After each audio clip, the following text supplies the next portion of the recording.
Yo, yo, yo. Yeah, I finished cooking and I wanna just watch some fucking shit. What's good, what's good, what's good? We're gonna watch like one of these old conspiracy fucking movies because they are entertaining to watch. I need to get mentally prepared to talk about all of this shit in front of a very big audience soon.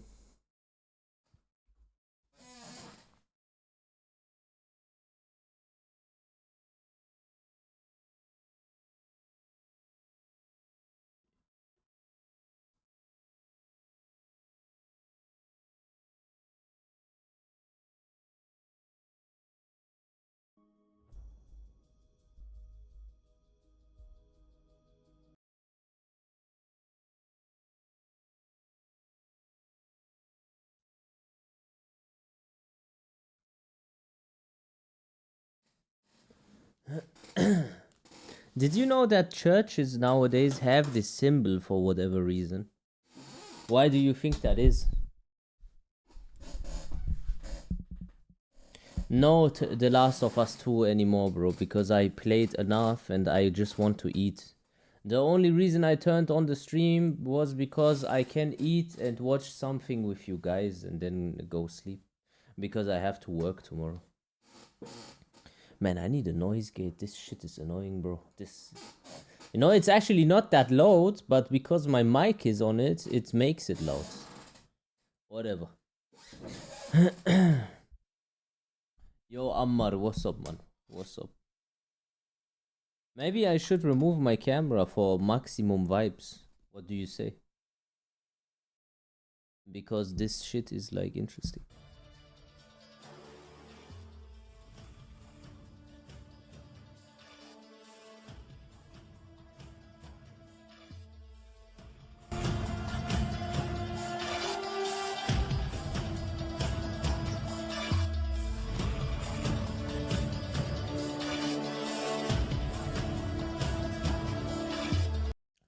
Like the Church of Prague having this symbol just like that openly in your face is kind of insane.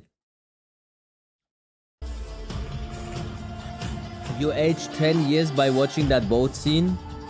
Well, that shit was...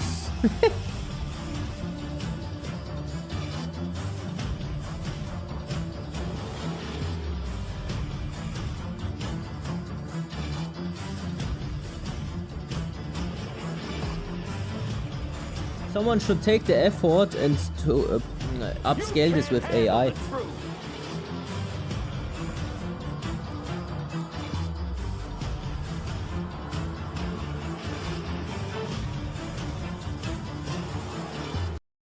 Damn. Well, that is rather obvious. Holy shit. What is this Illuminati shit? We are watching a conspiracy theories movie about Jews.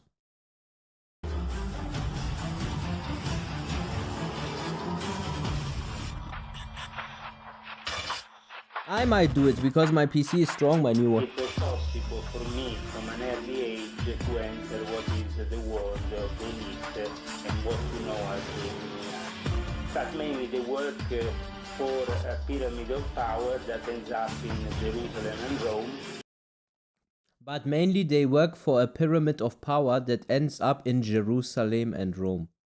And that represents both the Vatican and the Zionist establishment. Together, united to... This is from 2008, so this Zionist fucking situation back then already. Form what they would like to be the new world order.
Sir, when the muezzin goes up in the minaret twice a day, that is not so important to you, I think. You already know this. I told you this often. Do you deny that there is a Christian God?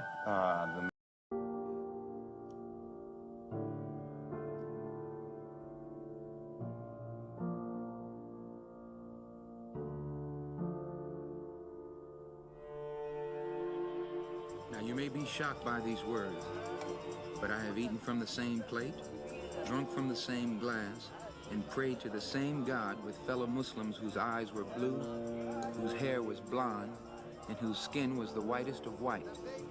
And we were all brothers, truly. People of all colors and races believing in one God, in one humanity. Each hour here in this sacred land enables me to have a greater spiritual insight into what is happening in America.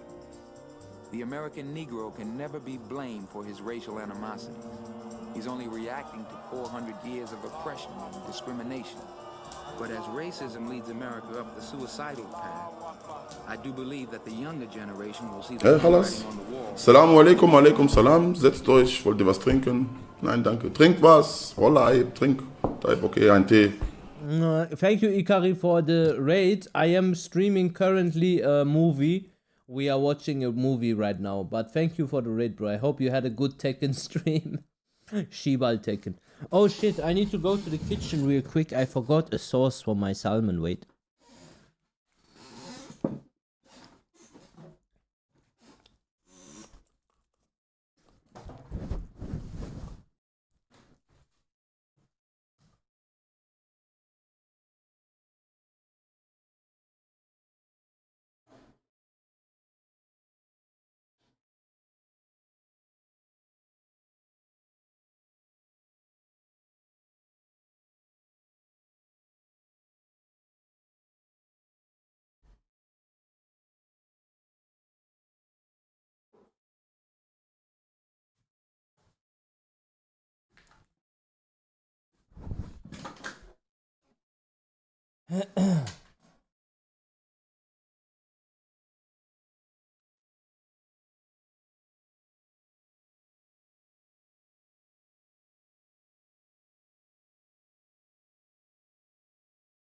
Can you up your sounds? I mean, I can try. Wait a second.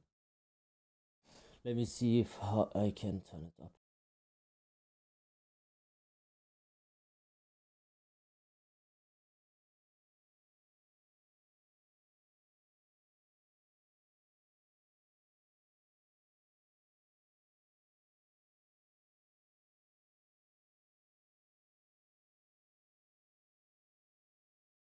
What is this video about? All this conspiracy shit that I'm trying to explain to the people.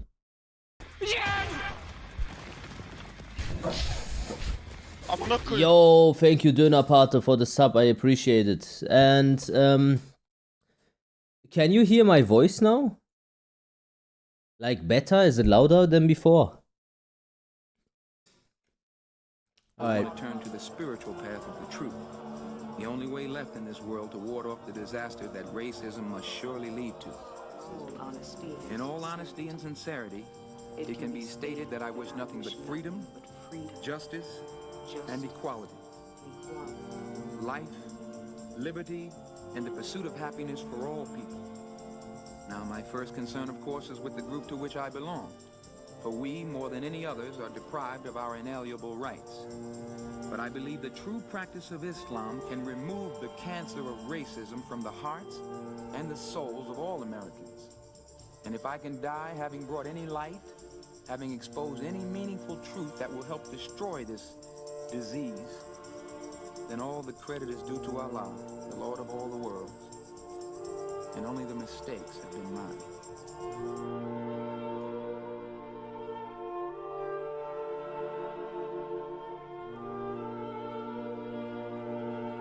Assalamu alaikum.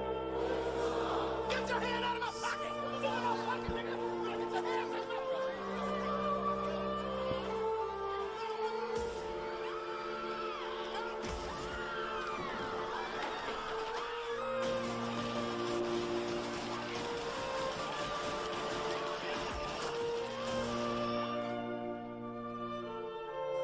You got a question? Okay, go ahead. Ask.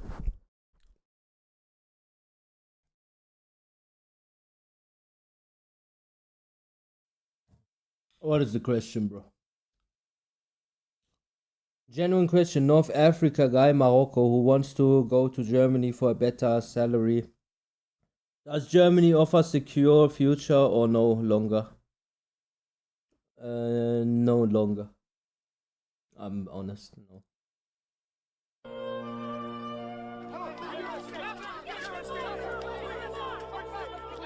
person you know as Malcolm X is no more. Assassination. Malcolm X was an unfortunate tragedy.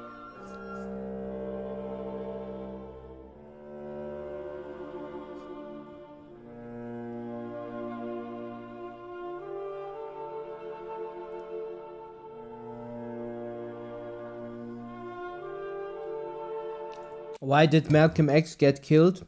Because Malcolm X was against racism, but at the end of his life, he noticed that the people that are doing the racist things and this like programming and the slave trade and stuff, that they were Jewish.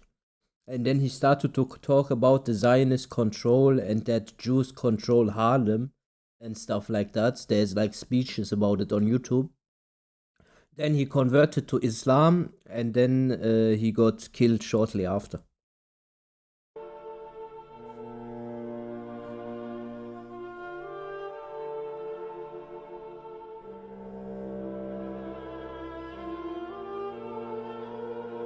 I don't like their religion, because it's the reason why a lot of things are weird at the moment.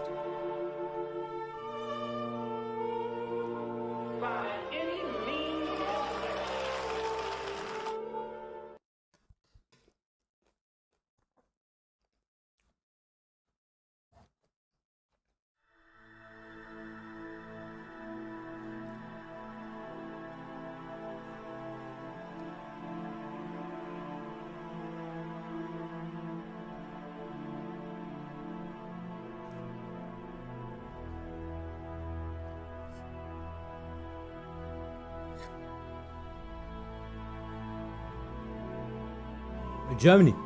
Let all your feuds be abolished. You must know that every Muslim is the brother of every other Muslim, and all Muslims are brothers one of another.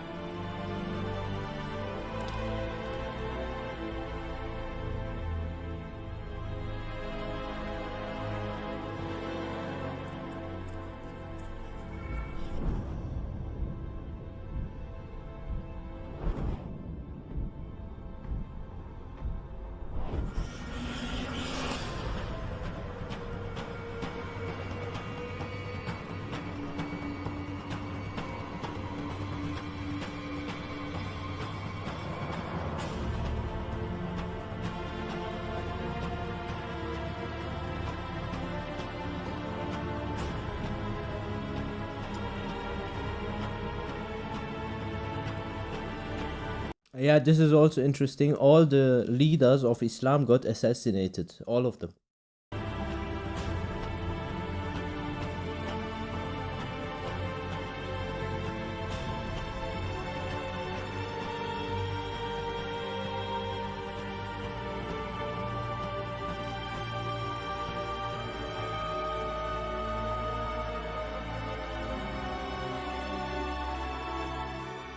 We're in a warfare, good against evil. And we happen to be the evil ones, but we're not that bad. He says, I look at this business between the force of good and evil.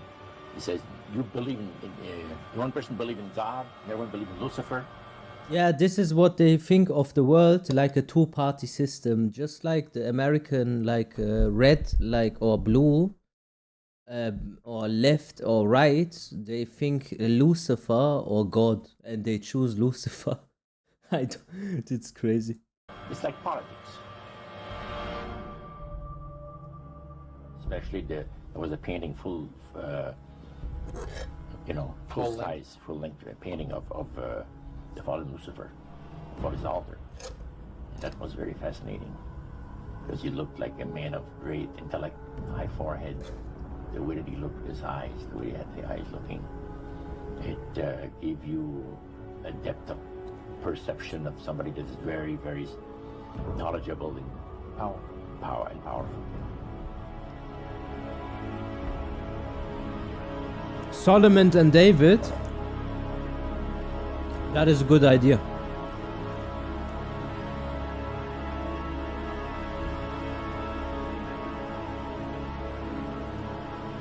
Yeah, very different.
You know what the word fitna is a very strong word because it describes the opposition to conquer, like divide and conquer. When you do divide and conquer, you do fitna. And that's why fitna is very bad in Islam.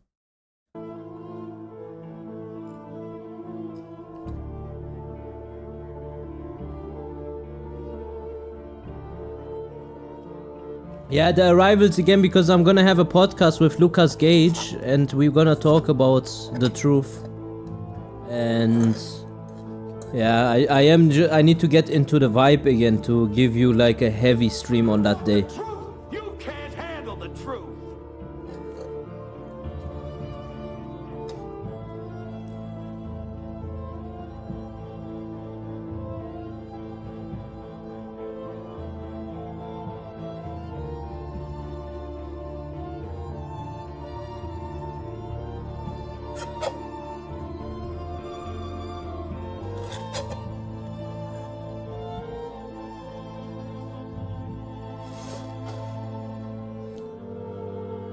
Who is Lucas Gage? He is very big in the Great Awakening scene where they talk about Zionist control and stuff like that with Myron Gaines and Nick Fuentes, and his name is Lucas Gage. He has like 400,000 followers on Twitter.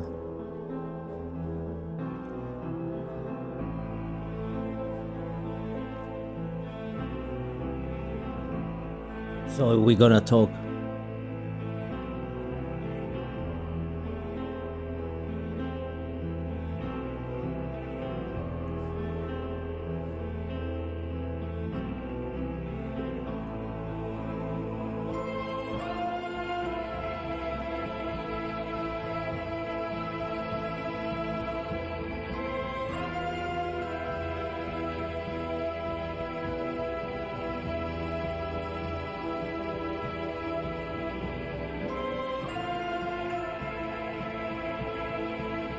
Yeah, our prophet died literally to getting poisoned food from a Jewish woman.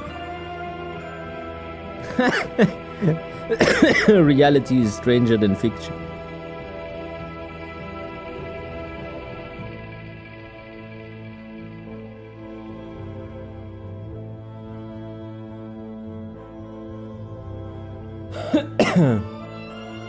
So it's not only the person that they like. The thing is, we Muslims don't believe that the Jews have killed Jesus. We believe, like most of us at least, some believe like some weird situation where God changed his body for a fake, but that one doesn't make sense to me. Most people think that Jesus got put next to God. Like God took his soul out of his body before the Romans could slay him. And the Romans were advised to do that by the Jewish people because they were already back then controlling the precedents like of America. You know, Edom and then Rome and then America. And they still use America to kill the people that they want. So yeah, that's it.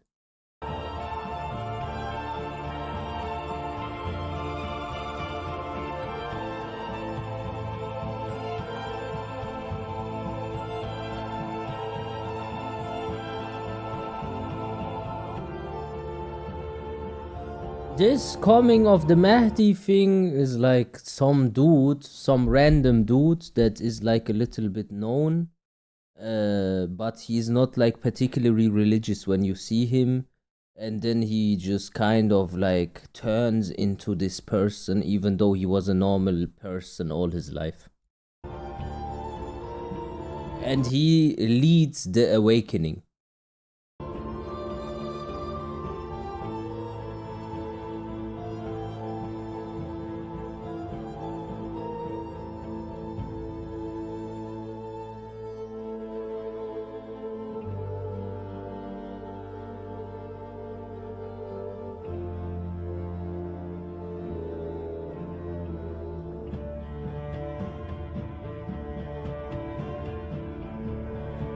This is Israel, obviously.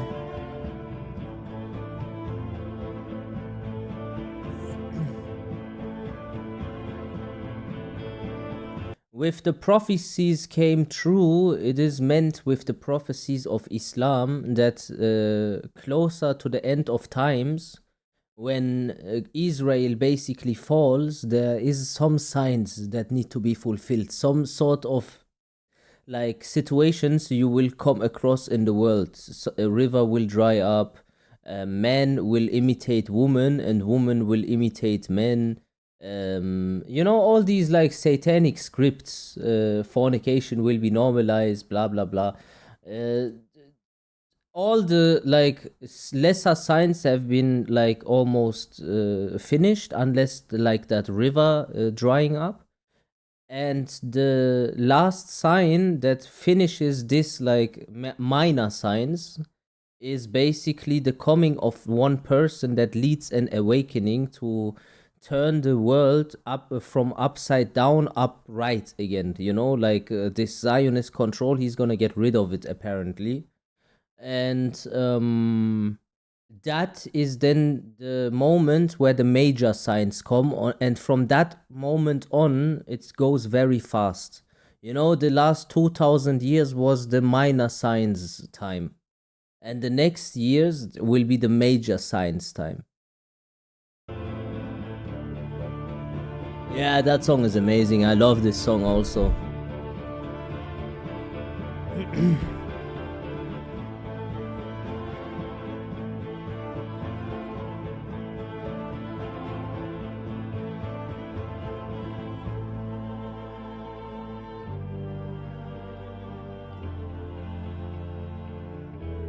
I'm just a casual Tekken enjoyer. That is too deep for me. Don't worry about it, bro. If you like, watch it like entertainment. If you don't like, come back when we play The Last of Us. I know this is very deep, I know.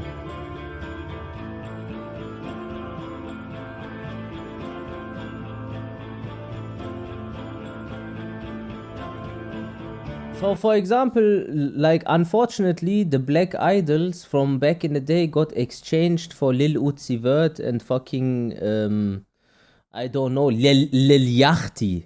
And instead of fucking Malcolm X and shit, no, they get assassinated and these motherfuckers wear gold chains and diamond chains. Why do you think they have such an affinity for these chains? It's because they are slaves, but kind of like in a golden cell. NBA Youngboy. We went from Muhammad Ali to Island Boys. Yeah. Yeah, Sneeko became Muslim apparently, but I don't know. I would like to speak to him one time. Yes, and Sneeko is a Muslim, bro. He might make mistakes sometimes, but he's a good guy. I still don't think he's a bad person.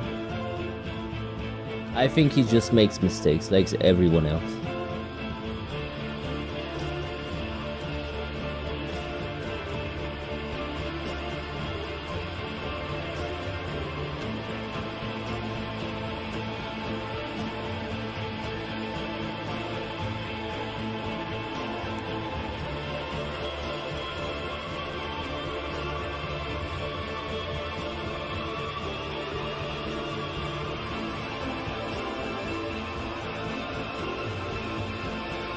So what this means is, even if it's the last day before like kind of the end of the world, God would extend that day for such a long time that a person from the family from the Prophet Muhammad, peace be upon him, arrives and then changes the world from this injustice towards justice.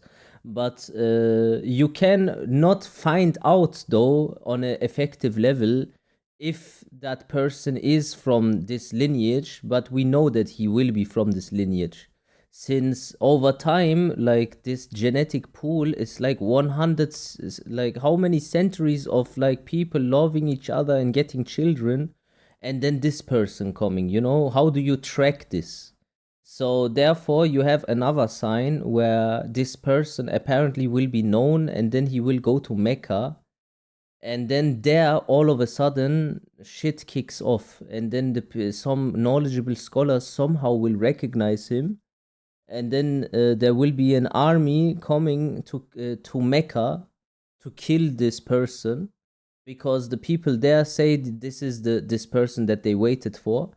And then there will be a huge earthquake, and that army gets like kind of swallowed in the ground, like, and that is the definitive sign that this is the real person and not some imposter, because the circumstances for his situation are so detailed and so vividly described that if it is anything other than an army going there and getting into a huge earthquake, it cannot be. So that's your final confirmation.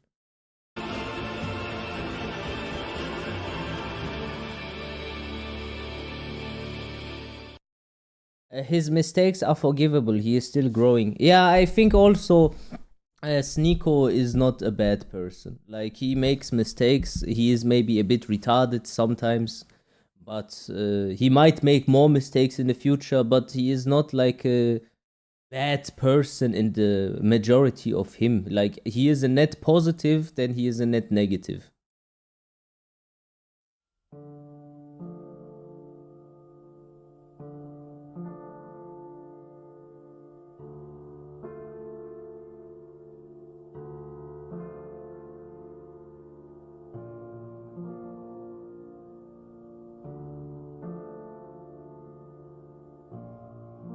Tate seems rotten in comparison. Yeah, I agree with you completely. Tate seems rotten. I had this feeling from the first moment I saw him.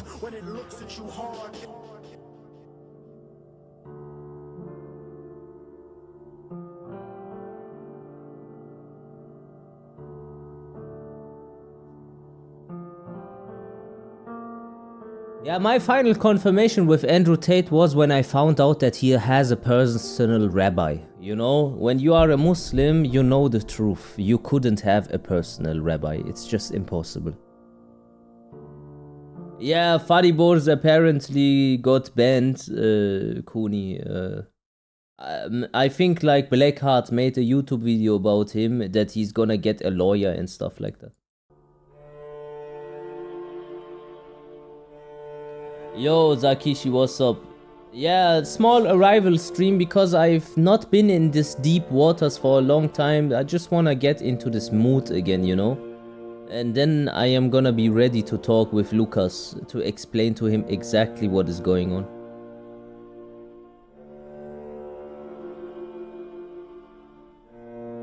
I have one shot, you know? I have one shot to get this shit out into a very big audience.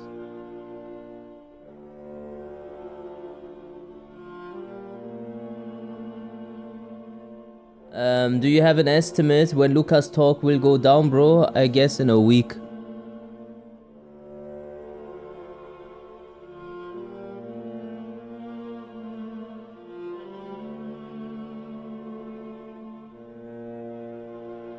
I'm gonna make it a podcast style where I will get also one of the friends of so I will let you a little bit known a little bit, okay?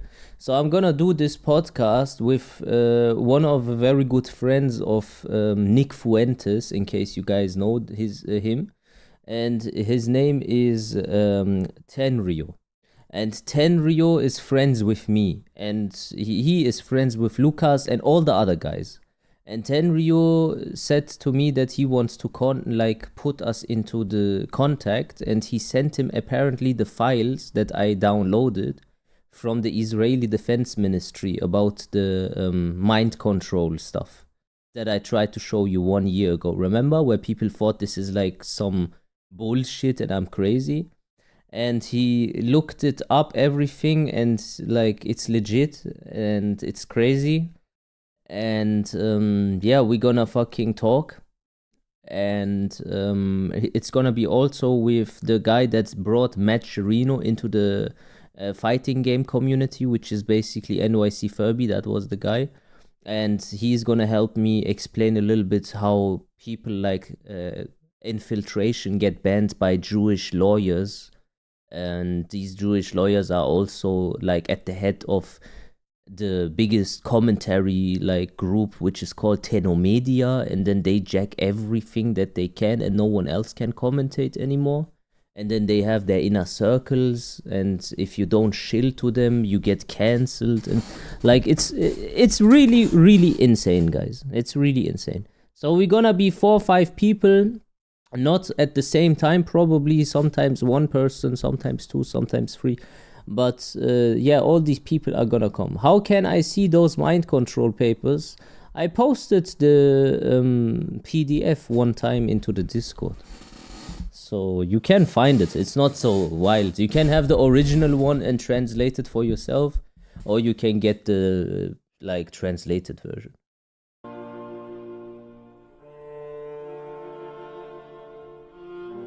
I found those files by accident in 200 gigabytes of compressed data.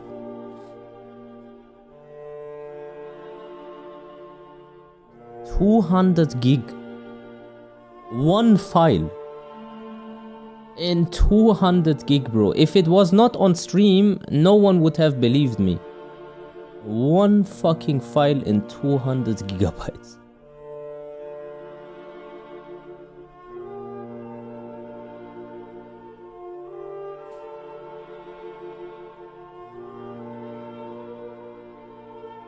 Yeah, there's millions of files, and in a million of files, I found the right one.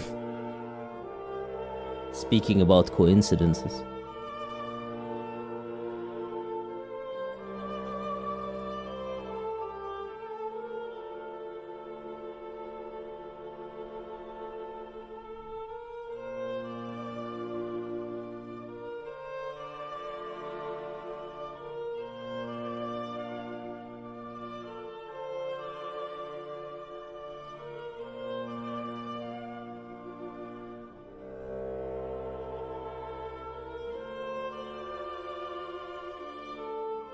You know what is also a very interesting coincidence? There's 2 fucking Kazuya players streaming. One of them is Jewish and he has this Jewish sign and he cheats in Tekken. The other one is Planted Medusa and he speaks about Zionist and Jewish control over the world. That's also a very interesting coincidence.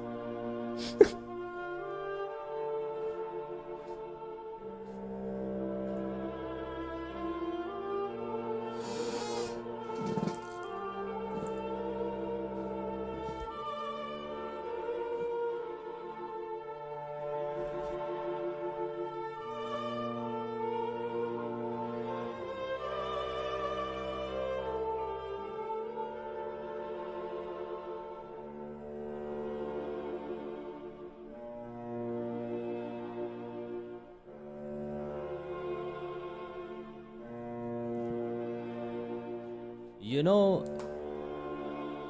why I decided to become rather Sunni than Shia, even though I wouldn't even consider myself Sunni or Shia, because this like distinction is unnecessary. But you know, Shias are like idol worshippers to me, and I can't do that.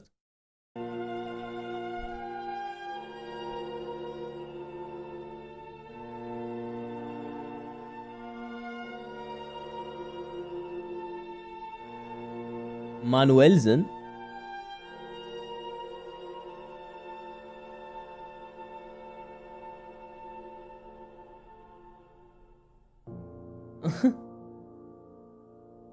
Digga, Manuelsen, Kollege, beide Shia. Echt? Was? Kollega ist auch Shia?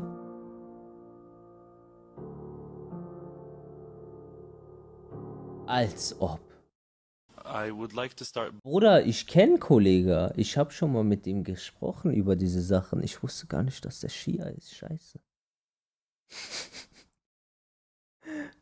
By saying that I came to stand right next to you to make you cut the intro short. Because I wanted to speak from my heart and not through any particular position that this temporary world may have given me. I would like to read a verse from the Quran in personal pursuit of The Arrival. The Bloodlines. Ah, this one is interesting. I can add a lot to this situation here. Let's see what he says.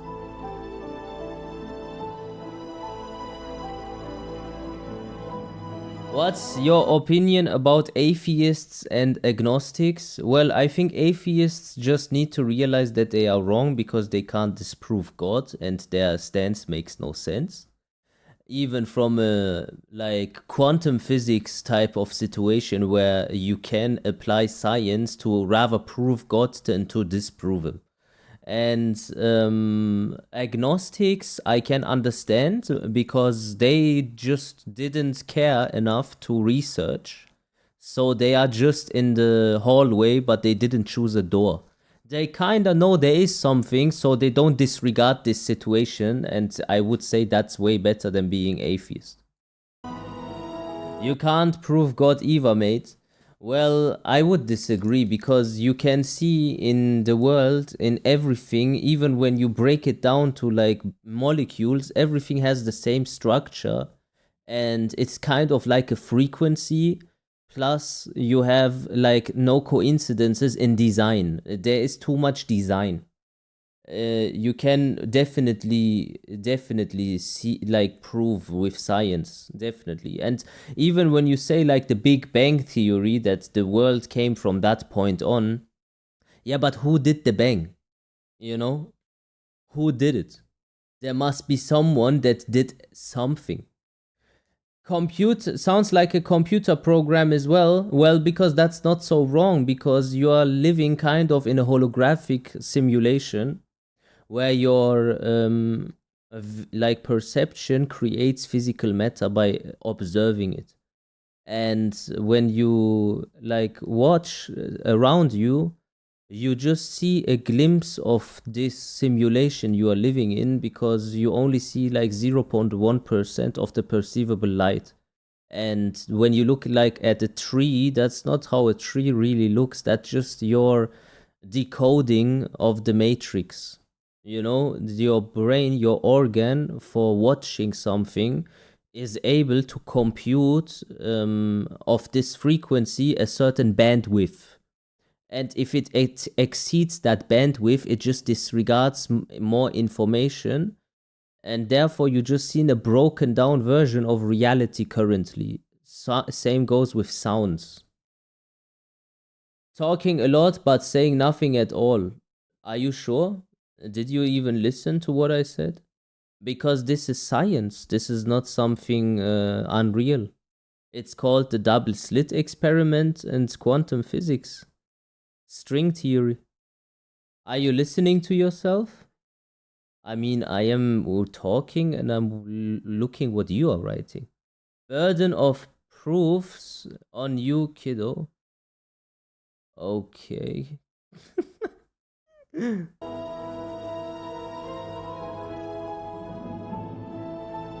Why is he? But do you find it not strange? Like for example, I am just like explaining a concept that is to be found in quantum physics, and he says kiddo and stuff like that, and he's bare riled up.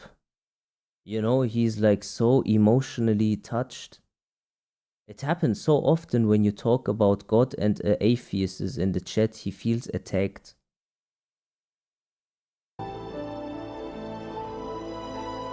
You don't know a thing about quantum physics. Then tell me what you know about it.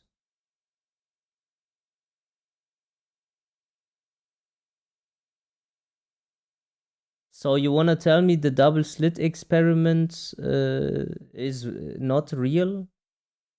No, keep going. You sound smart. Oh, so you don't have anything to say. Then let's talk. What is the double slit experiment? Like, what does that prove then? That's like not even so deep into quantum physics at all. What does that have to do with God? Okay, now we are into deflecting, so now we're not gonna go into what it means because you don't know it. Because you said I don't know, right? But it seems like you don't know.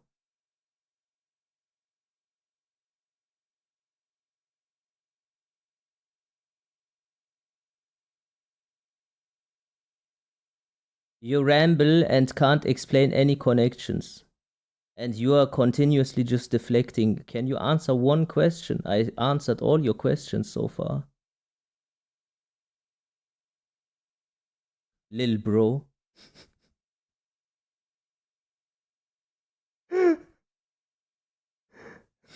What is the... Are you even listening, bro? Oh, you know what? There's no point, bro. What should I talk with him? I'm asking him for 10 minutes. What's the double slit experiment? What does it prove? Or what does it mean? And then after 10 minutes, he says, what was the question? Like, this is really... That IQ is just below the freezing point. I'm really sorry. 10 minutes did you bang your head? Every accusation is a confession. Like, you're talking about yourself.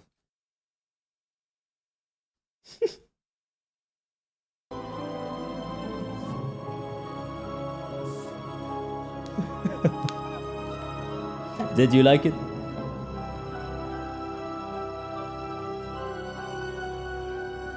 Yeah, with these people, when you really give it a try, you will notice they have nothing to say. Incest was practiced by ancient Egyptian royalty. Mothers married sons and brothers married sisters to keep the power and the money all in the family. I just got here, we're talking about quantum physics, mechanics 4. We were just saying, like, basically that the human eye cannot perceive the reality of what is going around you. It's like kind of like an information matrix where the perceivable light is not decoded completely because it exceeds your bandwidth. That's the same example as if you say like a bee can see ultraviolet light, but you can't even comprehend what that could look like.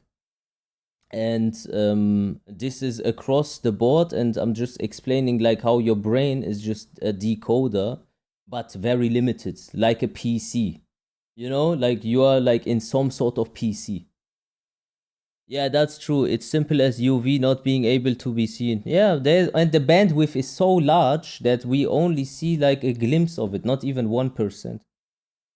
So, and what band of frequency means is that bandwidth I'm talking about, like the perceivable light, it's just a frequency, nothing else. Incestuous inbreeding.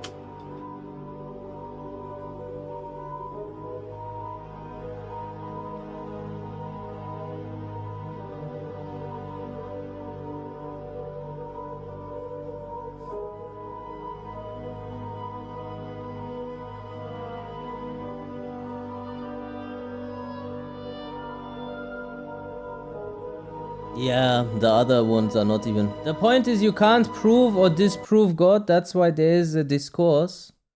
No, I can prove God, but I need to like start like from early on and then go on all the way. It has something to do with the three Abrahamic religions. If you don't know those, then I need to take like a big haul and explain for like 3 hours.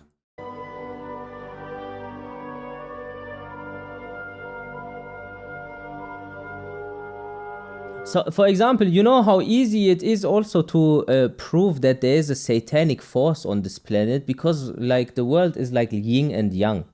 You have like when there's a light, you have shadow. And you look at into this Zionist Jewish situation where they derive their religion, some sort of satanic plot to take over the world, and then they have like key points where you can really track them in real life, like a 9/11 prophecy and stuff like that.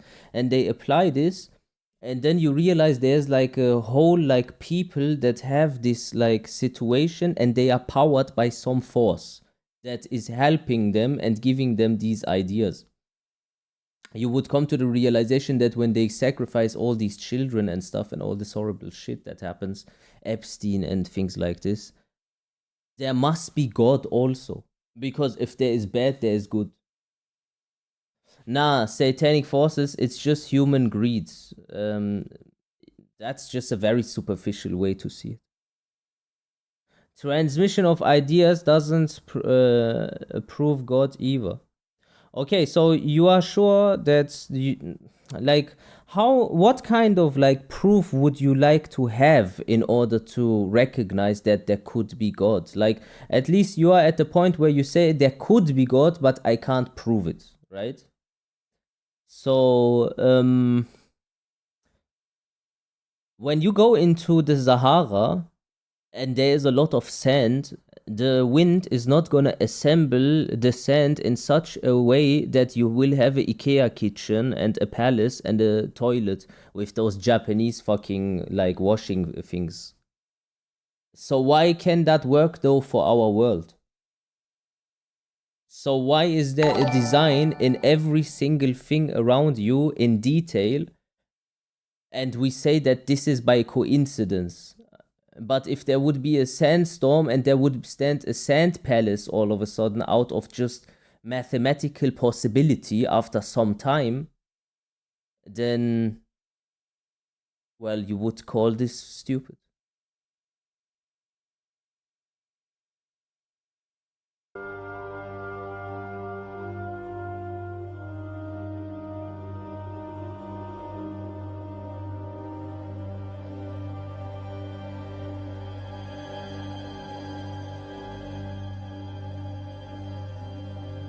Because Matrix made by advanced beings. Well, these beings are explained in the Quran also.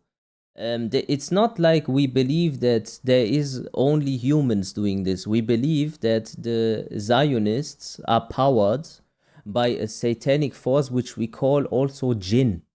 And they use their powers to use their ideas and whatever they get from them through their rituals in order to change the world. And this like matrix, what you are saying, is designed by higher beings. That's basically the higher beings.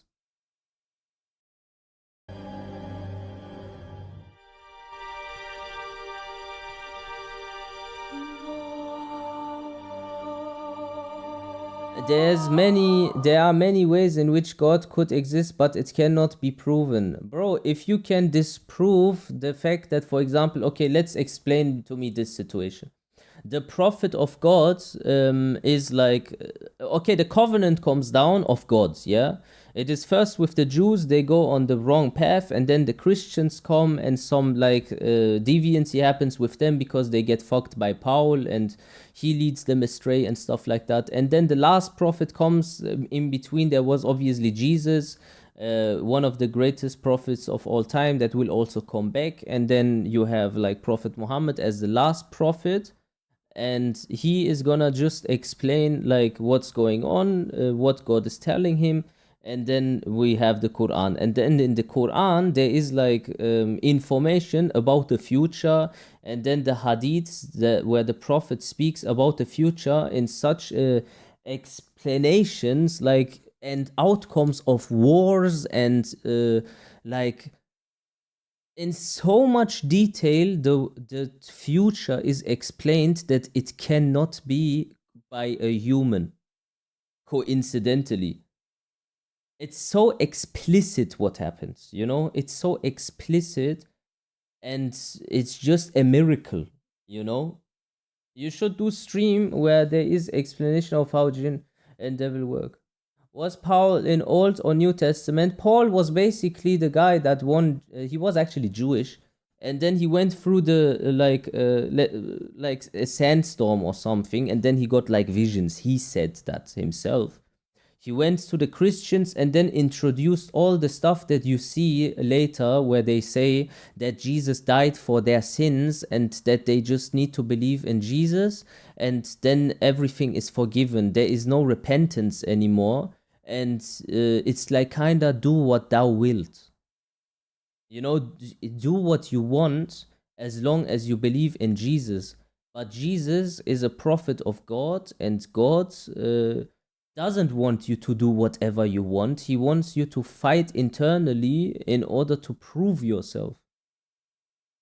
There are generalizations. You can view them in reoccurring patterns. No, I'm not talking about generalizations.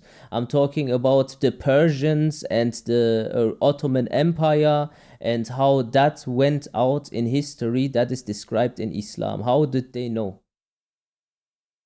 That is not a general thing to explain who is gonna win with the Ottomans and who is gonna win with the Persians and who is gonna win with the Arabs and how is gonna be the power structure in the future and how Israel is gonna be in Palestine and then they come and they get exposed in front of the world whatever they have done to the world and then that the Palestinians get apparently genocided and that there's a special rule for the Palestinians because they are abandoned by the whole world. And how can you say this is a generalization?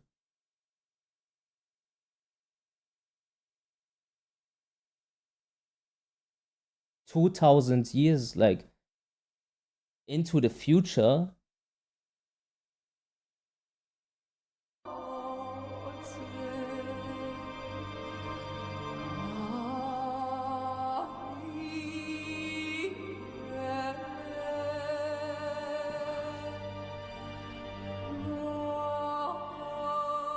Oh, by the way, also the war is described, the end of it also in Islam, because it's a generalization and it's not so detailed, right? So basically, they will lose the Zionists because whatever they have done to humanity will be held against them and there's like a public humiliation. And their faces will demonstrate that. And the Palestinians will win because the Zionists will lose the backing of the world and the people will be negatively towards them. And then there is a war kicking off, apparently, with America and Russia and, you know, World War III.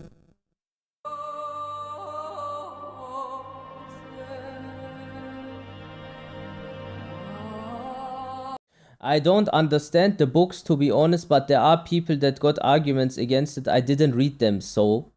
Yeah, but bro, if you didn't read them, you can't have such a strong opinion. Because what I said, you can't disprove it. And those people that you claim have evidence, they can't disprove this either because this is a prediction of the future that is so detailed that you cannot make it up.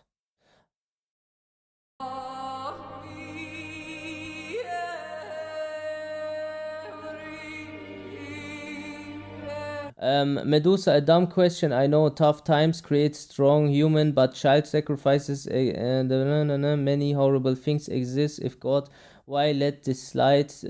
Challenge is fun, but horrible stuff is bullshit. Well, if there's a reward, there needs to be a challenge. Apparently, this world is such a joke that when you find out about it after your death, you will be surprised. And out of your view, everything here is so important, but in the grand scheme of things, might not even be. And this is a war between something called Satan and something called gods. And the gods basically sent down Satan because Satan wants to go to war against God. And the war against God is basically the satanic influence that makes everything so bad. But he wants to give everyone a chance to prove themselves so he can judge humans accordingly and give them their reward. So if you behave well, then it's gonna be fine. Sometimes bad things that seemingly are bad might be good. And sometimes things that seemingly might be bad, like might be good, end up being bad. You know, you can't make these generalization statements, but you can also take like one example of Islam about the Palestinians, because people have asked this many times, and I do understand that sentiment.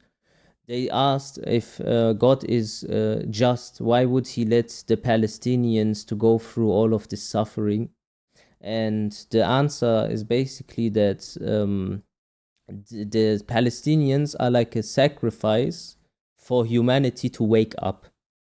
And their role in this world, or their plot, is different than the other races, because they get a specific standing with God and they get transferred to him immediately after they die. And their pain is like basically negative, but the reward they will get is incomprehensible, because every other human being after he dies goes into the barzakh life. That's like a life in between like the judgment day and this world. And that life is apparently not so nice if you have been a shitty person. So it's a belief thing. If you don't believe in Islam, but you didn't look into it also, it's kind of tough to have a conversation with someone, because you don't know what I am talking about, and you make some general statements, and then I have like detailed answers, and then you will say, but I don't know about it, and then we will go into a circle of conversation. So therefore I would say let's just keep watching this, but I enjoyed going into your comments. It is fun for me personally, and you don't need to believe what I believe in.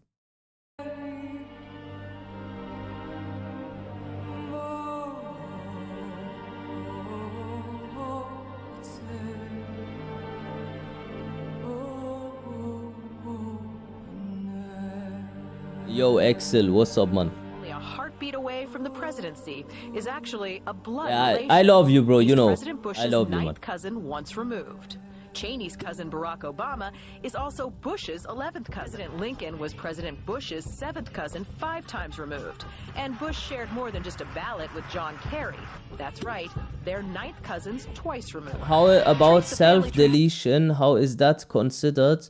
Yeah, this is one of the biggest sins you can ever do, is to end your own life. You're meant to just go through the test and not just end the test on your own will. Far enough, and you get Madonna, Celine Dion, and Tom Hanks. Christine, you've heard the adage politics makes strange bedfellows. Apparently politics also makes for strange relations. Thanks to the New England Historic Genealogical Society, we now know the presidential candidates are related to a host of famous and historic figures.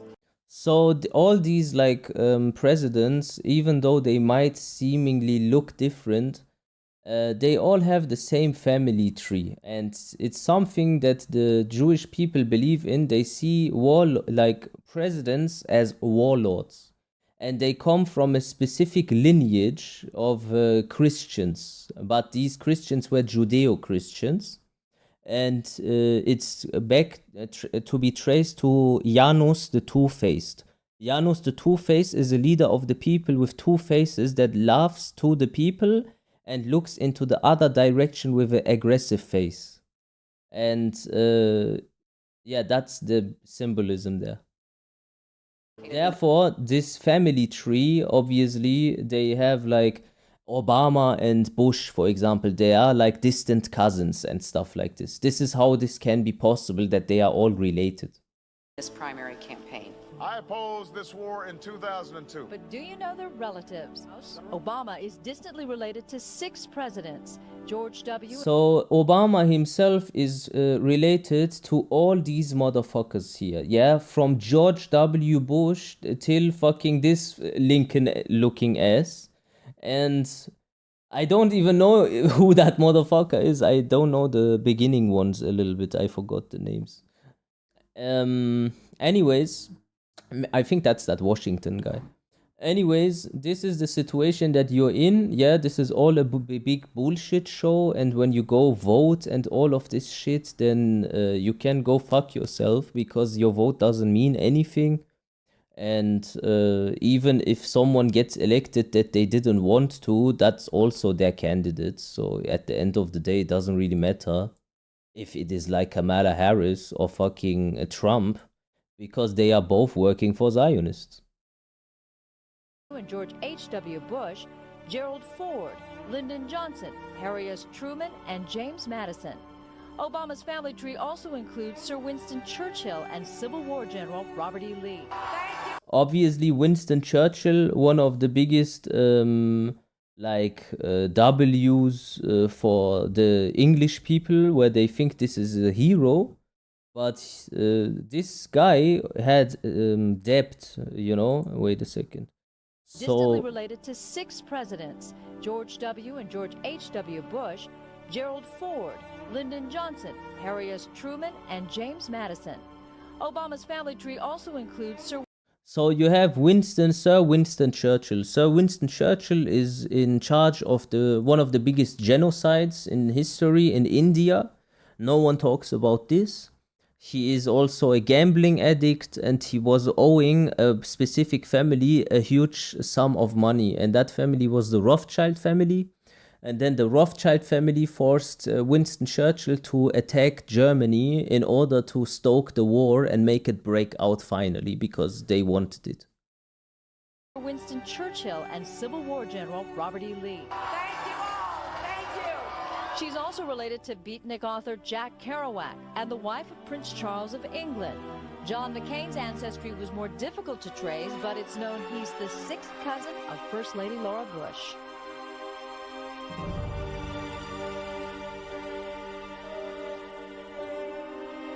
So the reason why they take genetics very serious is the same reason why, for example, in Judaism, if your mom is not Jewish, then you can't be a real Jew. You know, you can't just convert into Judaism if your mom ain't Jewish. Like the real Jews, the inner circle, they don't accept that. You are just like a helper. It's like being in Hell's Angels, a weird example, but I know some, that's why I bring this up. Like you have Hell's Angels and then they have like prospects. Some of them, they keep them around as prospects because they do their dirty work, but they know internally already this guy will never be a full member. And the same goes with like Janus the Two-Faced, these presidents. And they are like in the circle, but they are not in the inner circle. They are just the ones that are under the direct like influence of the people that do the ruling. And that's like 12 families, like 12 tribes of the Israelites. One of them is obviously the Rothschild family, the Rockefellers, etc., etc. And then you have like this situation where these motherfuckers put all their own fucking warlords into presidency, and then like create these wars, and then they like make the refugee crisis, and then they open the borders themselves, so there's some sort of like cultural war inside, where the people have some sort of like civil war type of situation when it gets to its worst. Is it me or no sound? No, I just started to yap. So yeah, they are like horse breeders, and the family of the UK royals, this is also dated back to Vlad the Impaler, because Prince Charles is basically his descendant, And you can even go on YouTube and just type in Prince Charles, Vlad the Impaler. It comes up immediately. He will say it himself. And for these people, for some reason, incest is very like normal. They have like some sort of situation where they want to keep the bloodline religiously the same. It's so weird.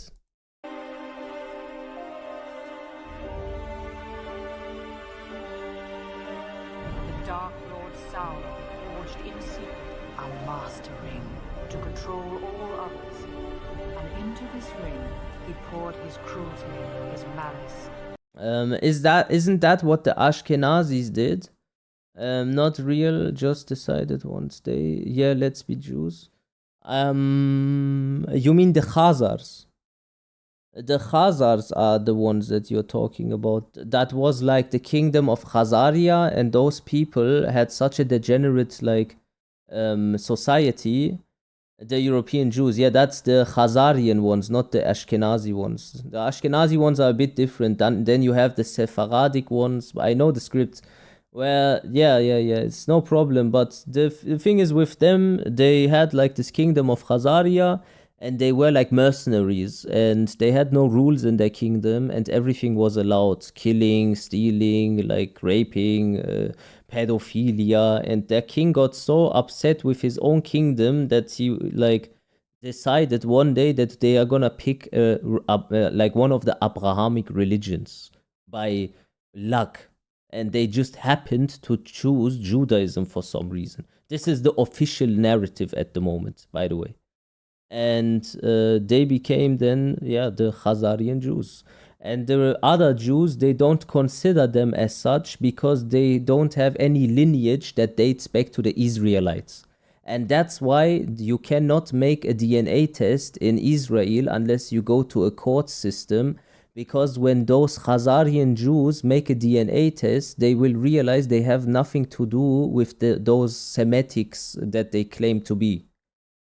And they are just Europeans. They have no real ancestry to these people. And then, the whole hoax is gone. It's just some Polish fucking people and stuff, you know? And his will to dominate all life.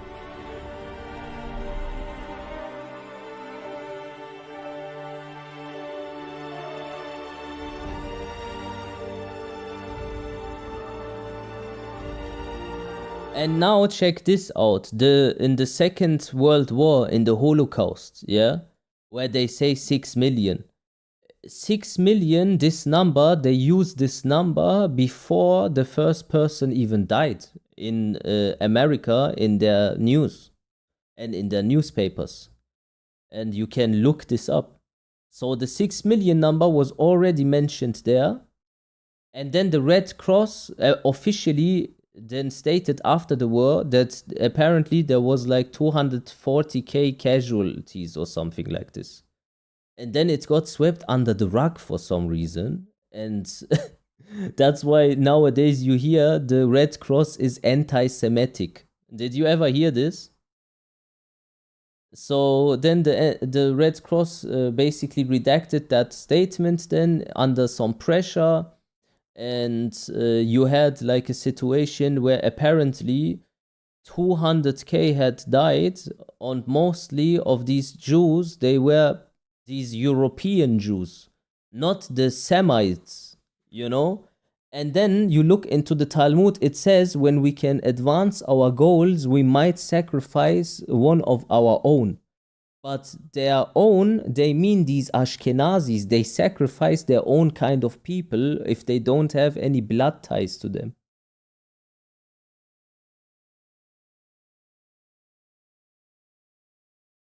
So then I looked up at the numbers of people in Germany, like, okay, you have, how many Jews do you have internationally? You pull out the calculator in this situation if you cannot think for yourself.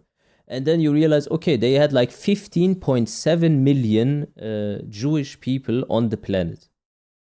That was, 15.9, sorry, before the war. After the war, they had, in 1945, 15.7 million. So there is a difference of round about 300k. And then you look into it now in 2025, and coincidentally, the number is still around 15.9 million.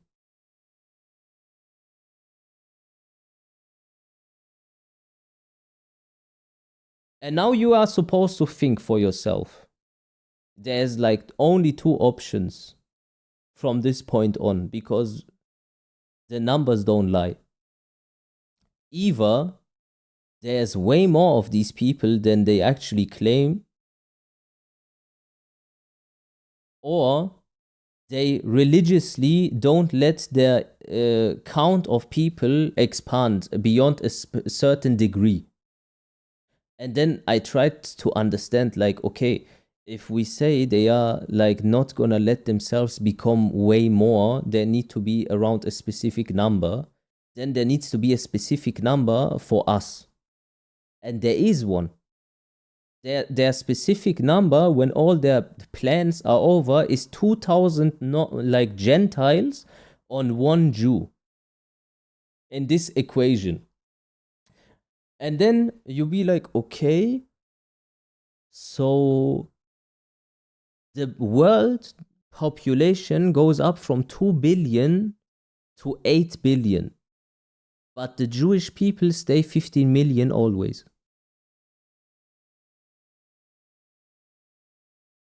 Interesting.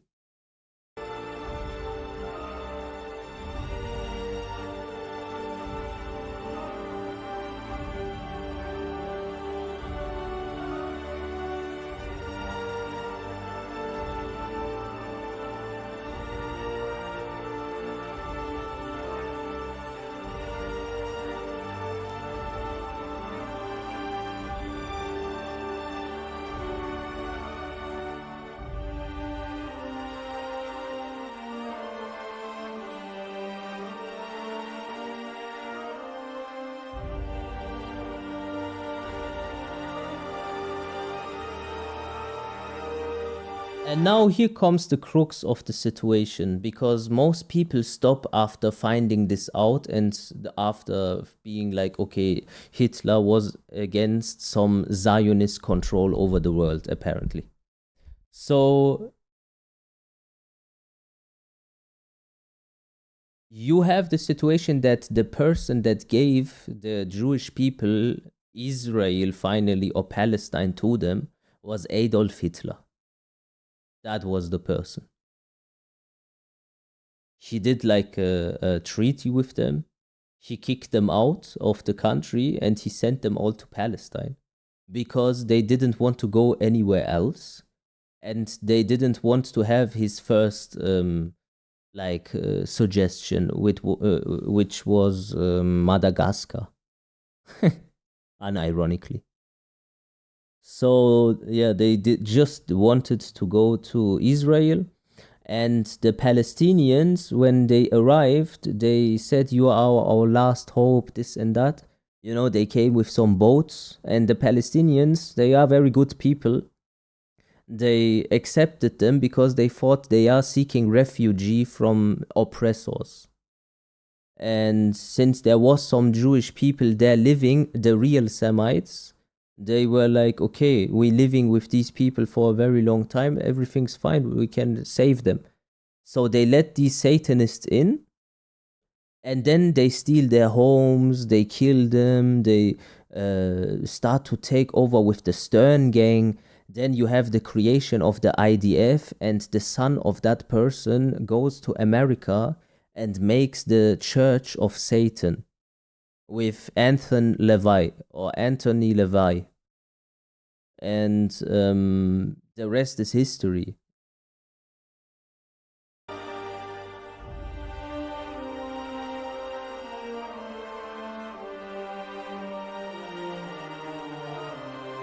Question mark. The son of the person that created the IDF has written the Bible of Satan, the Satanic Church, you know?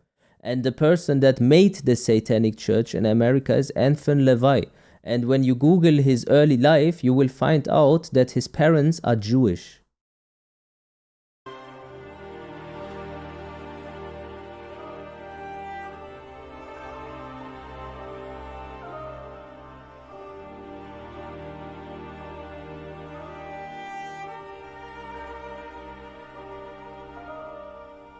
You helped our nation celebrate its bicentennial Exactly, that guy. in That guy is 1976. Jewish.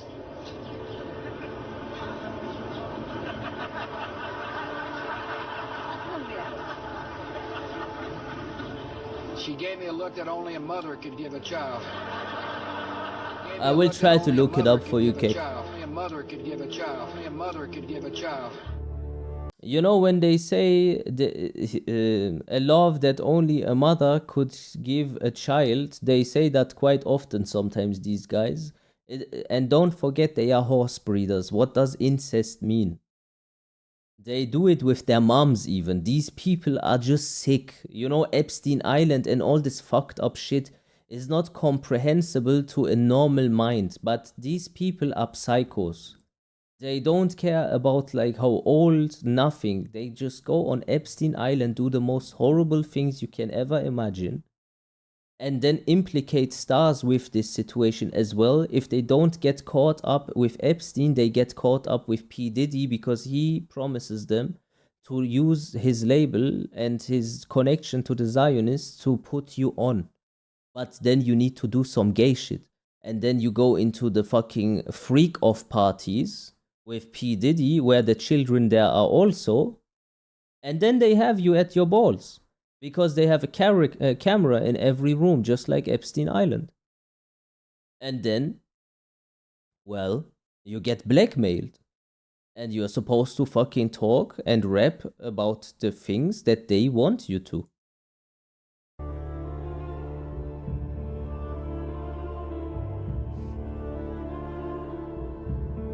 What did you think it meant when you say sell your soul to the devil? Who is the devil in this world at the moment? Who are the devils? There is not only one devil, there's like these mini devils at the moment. That's the problem. She gave me a look that only a mother could give a child. And you know it's true. You know exactly this is true. You have seen Epstein, you have seen P. Diddy, things that you could have never believed just 10 years ago. What 10 years ago? 5 years ago.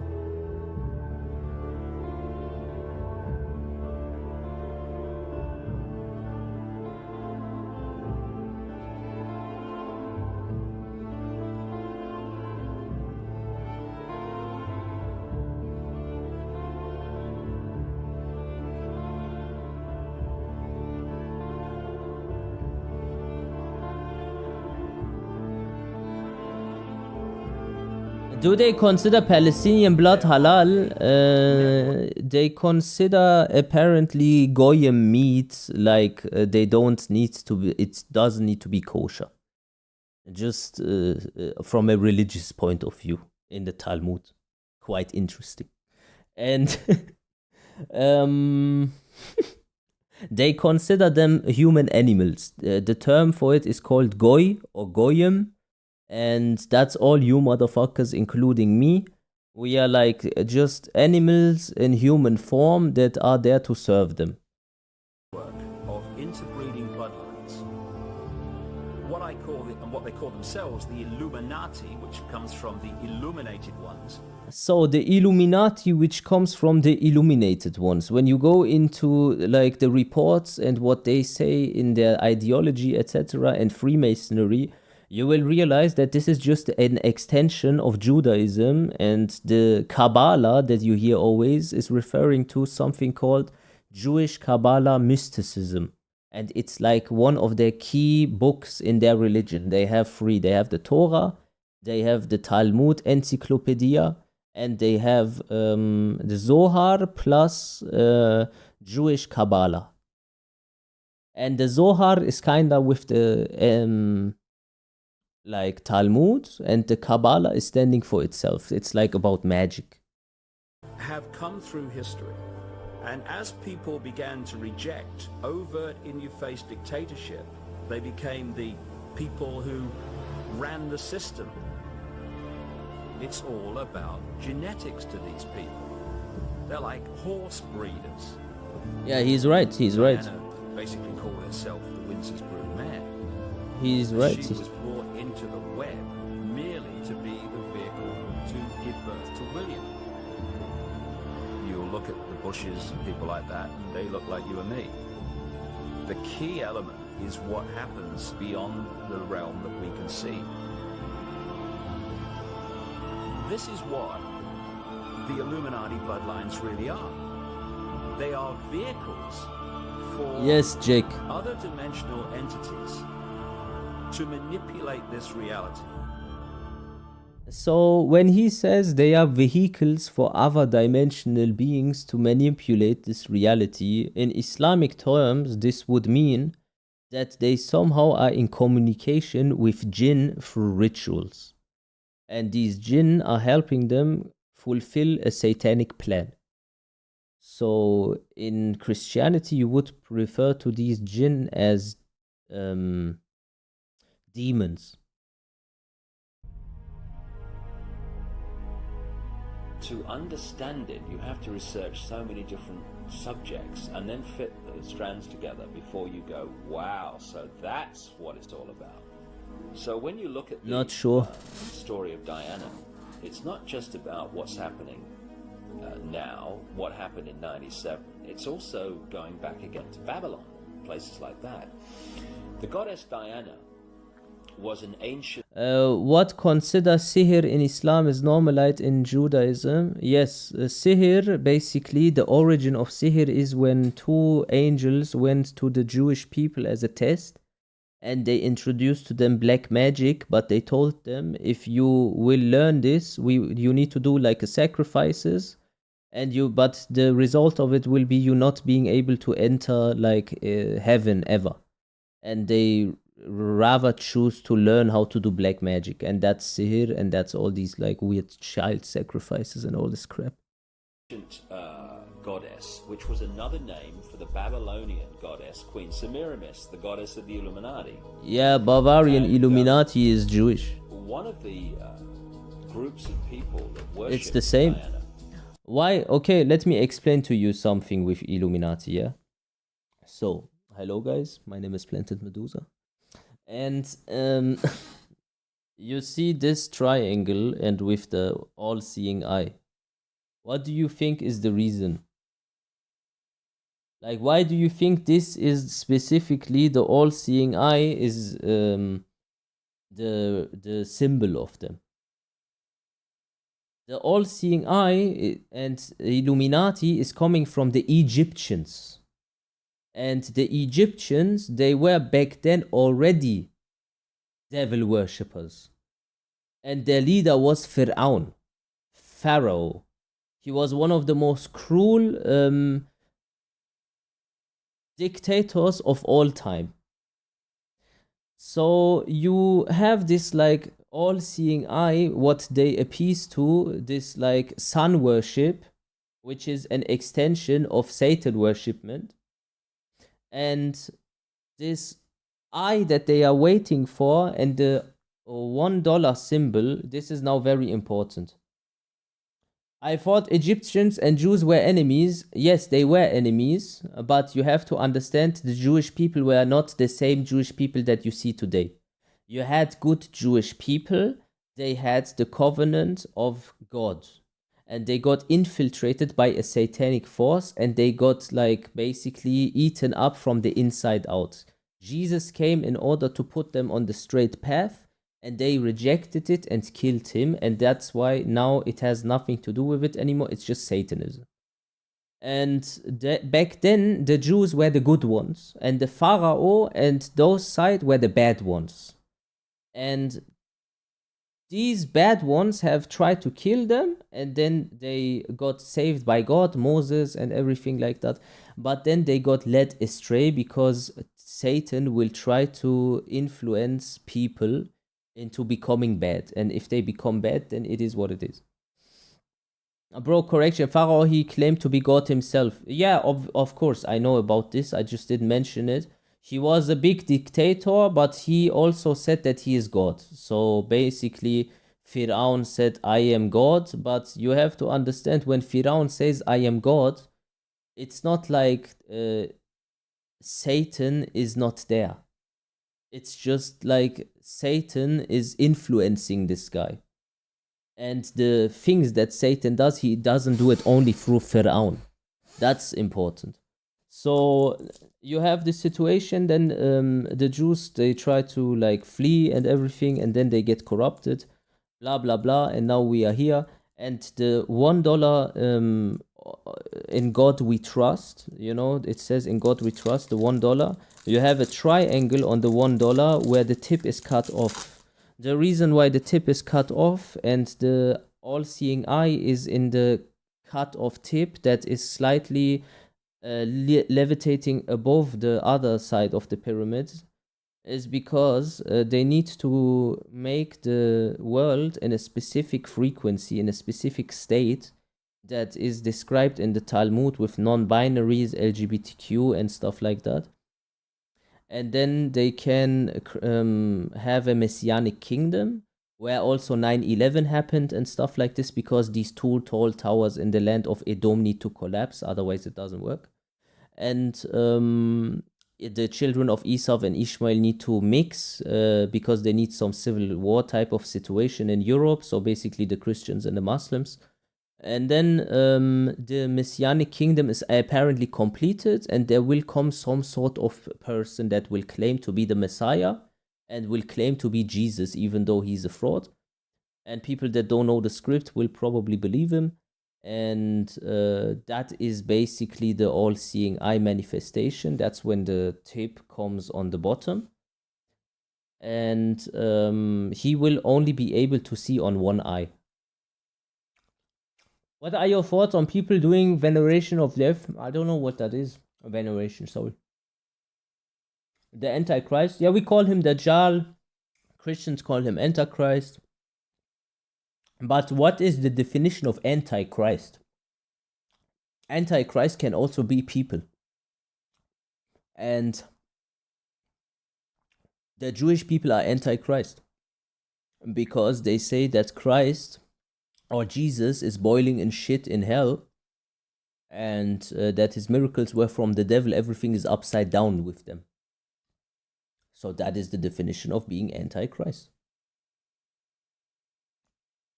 It's not so hard.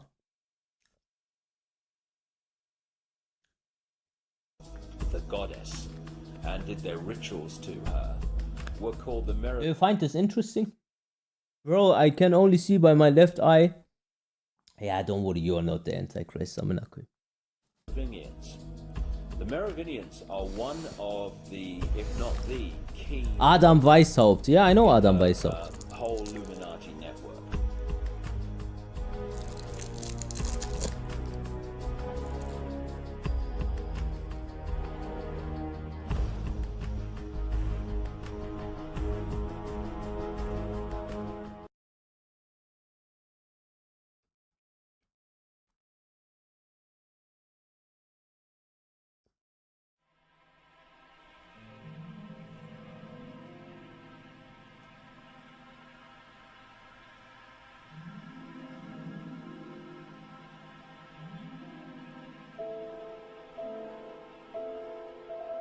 The British royal family are one of the Illuminati bloodlines.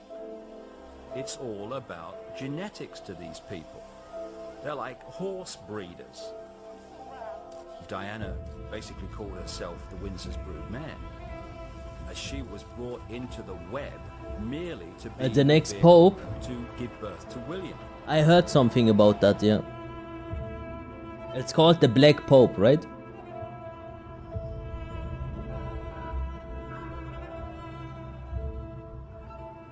Confidant Christian Fitzgerald told me that people who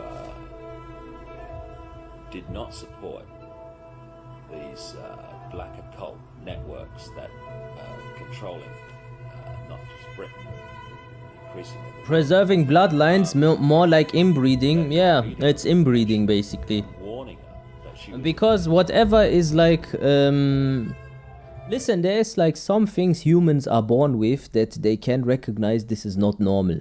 You know, you have this in you. No one needs to tell you this is wrong. You know, when you are a child and you would hear someone is fucking his mom, you would be disgusted. As a grown up also, it's just unnatural. It goes against everything that's natural. And when God wants something, these people want to do the opposite. Like whatever it is, always. And when they talk to you, then they will say something, but the result will be the opposite. It's like Tekken. You know, BlackRock and Vanguard, they own Bandai Namco now.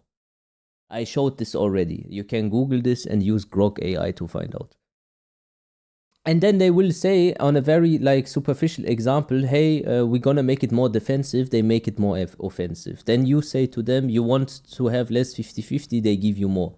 It's like the reason for that, as I mentioned, is because they want to shed the old community.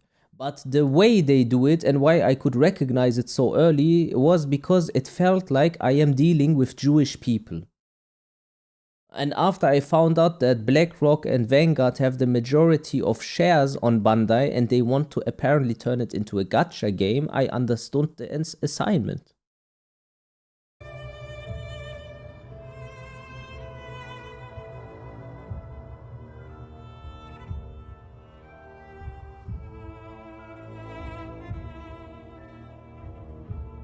What do you think of Gog and Magog? They're very hard, difficult to talk about.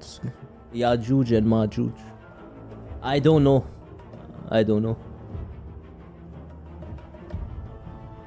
Many people don't know till this day.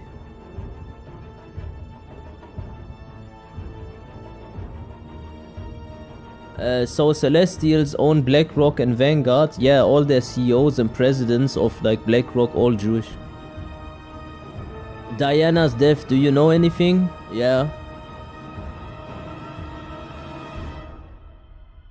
Can't wait for the Crusades to happen and purge Islam finally. Okay. One of the groups of people that worshipped Diana, the goddess, are you gonna be a crusader? to her were called the Merovingians. The Merovingians are one of the, if not are you the Jewish? key bloodlines. Fancy, are you Jewish The or whole Illuminati network. are you Christian?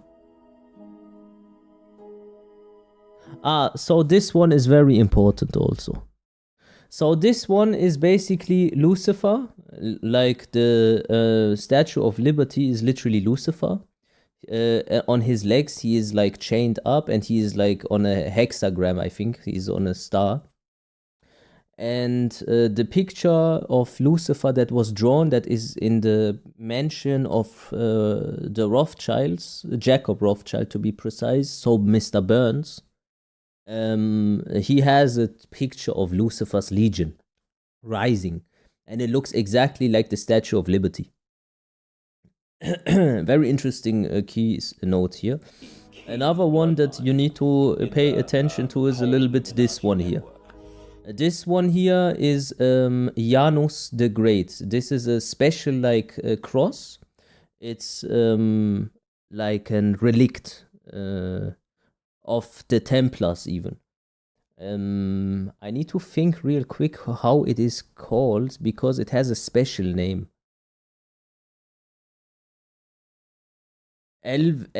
Elvenkreuz or something like this. Elvenkreuz. It has like a German name. And the symbol of this is the families of these bloodlines that work as the presidents and stuff and as the warlords for America and stuff like this. And the ones that are under direct, like, they are the highest of the Gentiles, kind of. They are like these people that are affiliated with this symbol here. Elfenkreuz. The Merovingian bloodline. Yeah, it's like a very big bloodline. This Merovingian bloodline, these guys, they are like the elites, where they become like presidents and shit like this.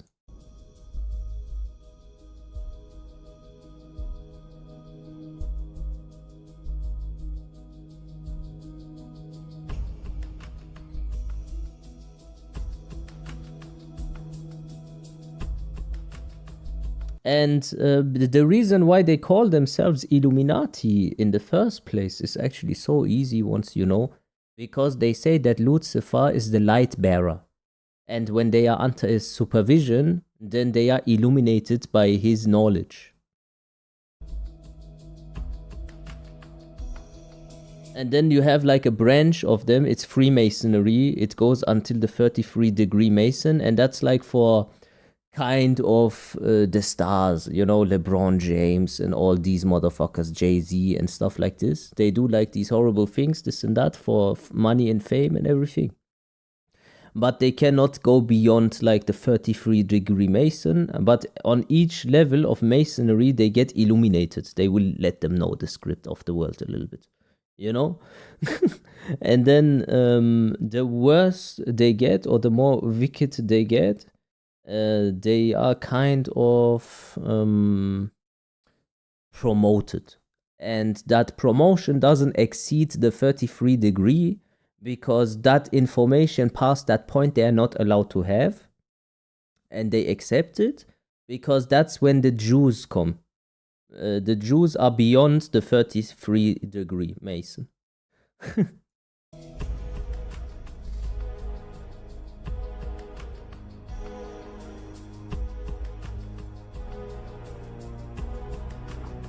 What can you see, Neil? It's strange. The code is somehow different. Encrypted? Maybe. Is that good for us or bad for us? Looks like it would floor its wearable explosives. Bad for us. Here we go.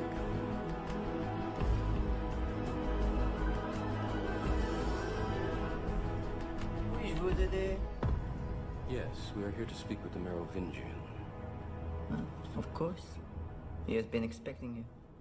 Random question, but what do you think of the moon landing? Bro, I don't believe all this NASA shit. NASA means to deceive in Hebrew. You can forget about it.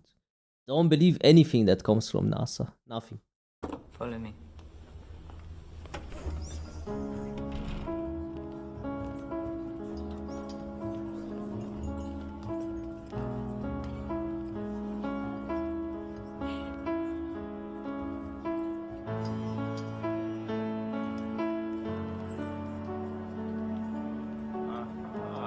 Here he is at last. Neo is the one himself, right? And the legendary Morpheus. And Trinity, of course, si belle qu'elle me fait souffrir. I have heard so much you honor me. Please sit, join us. This is my wife, Persephone. Something to eat? Drink? Of course, such things are contrivances like so much here, for the sake of appearances. No, thank you. Yes, of course. Who has time? Who has time? But then if we do not ever take time, how can we ever have time?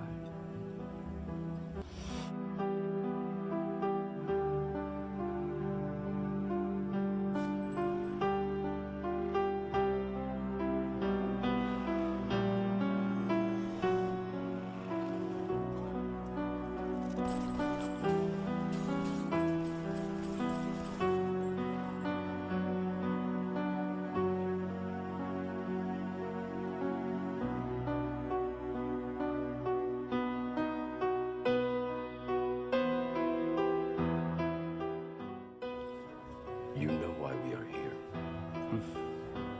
I am a trafficker of information. I know everything I can. The question is, do you know why you are here? We are looking for the keymaker. Oh, yes, it is true. The keymaker, of course. But this is not a reason, this is not a why. The keymaker himself is very nature is a means, it is not an end. And so, to look for him is to be looking for a means to do what? You know the answer to that question. But do you? You think you do, but you do not.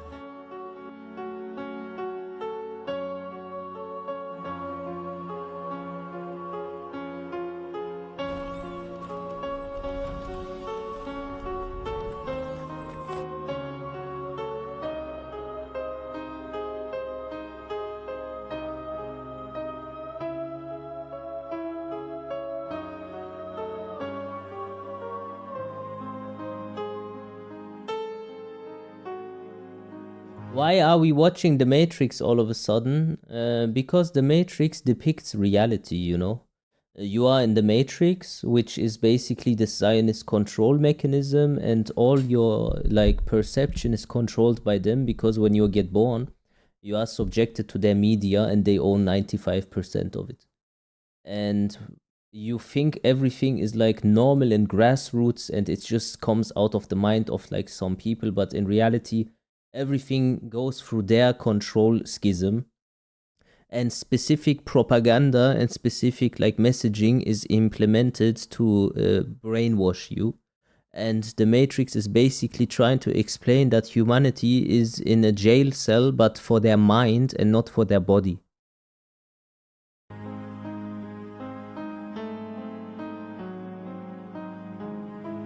This seems like false symbolism a little bit. You want to say, wait a minute, the last city of The Matrix is called Zion. You think that is a coincidence? The date of Neo's passport in the opening scene is 9/11. Like these 2001, by the way. Like these are not coincidences. Like, it explains the world in such a detail. You just need to look it up and pay close attention to what you're being presented. Because what does the Matrix say? In the first Matrix, it says you're living in a control mechanism. You are living in a dream world. And when you wake up, you realize that the world is fucked. What happened after we reached our peak in the 21st century? We gave birth to AI. And after we did that, everything went to shit. We tried to dim the sun. We don't know if we were the people that did it or they were it. But, you know, when you look in our world now, Bill Gates has something that he is trying out on the planet, with like airplanes that spray some sort of dust that he can control and wants to dim the sun. I'm not kidding, bro. You can even go on YouTube and Google sun dimming technology Bill Gates. That guy is fucking crazy, bro.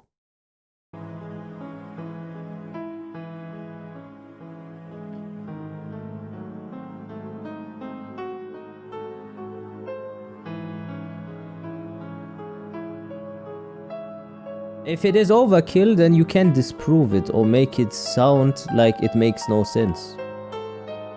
But everything that I said so far is pretty on point.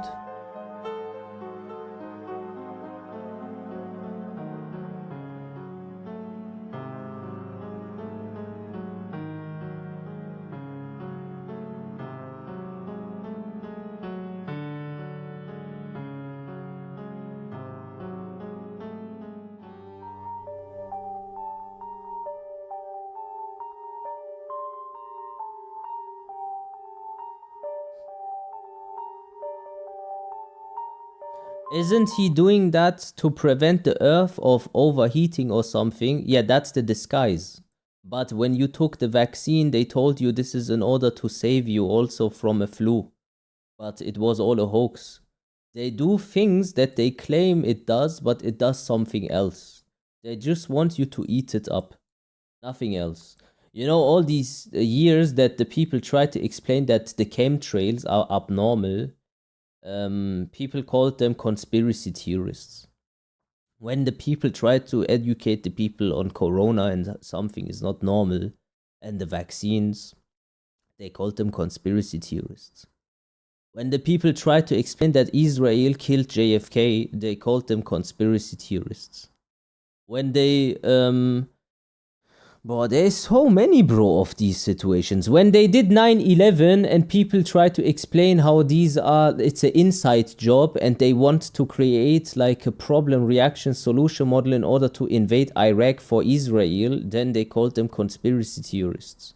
When the people try to explain that there is a satanic cabal in Hollywood and that they exploit children and sacrifices and pedophilia, and that for some reason all these stars are pedophiles that to go to some weird sex parties with ritualistic symbolism and stuff. They called them like also conspiracy theorists. But then what happened? Epstein came out, Diddy came out. People tried to explain that Zionists back then killed Michael Jackson, but they didn't believe them back then also. Like, I'm sorry, but after some time, you got to realize that there is some weird plot going on around us. And the signs are everywhere. If you're trying to like still dismiss this, not care about it, or just look away, there's gonna come some harsher times for you, and you're gonna be forced to look at it. You know? You can't just avoid it. That's the thing. Just gonna get worse and worse and worse and worse.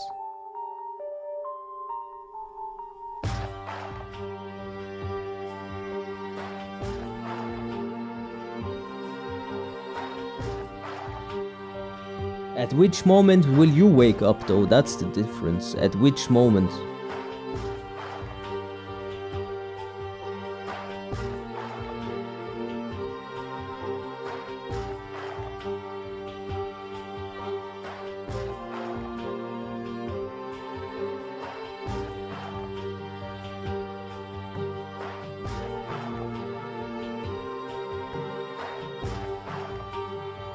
When Orange Man said that the USA would invade Iran automatically, he was assassinated. I just imagined the IDF suiting up. Yeah. They planned this free world war vibe for humanity for a long time. It's like an act.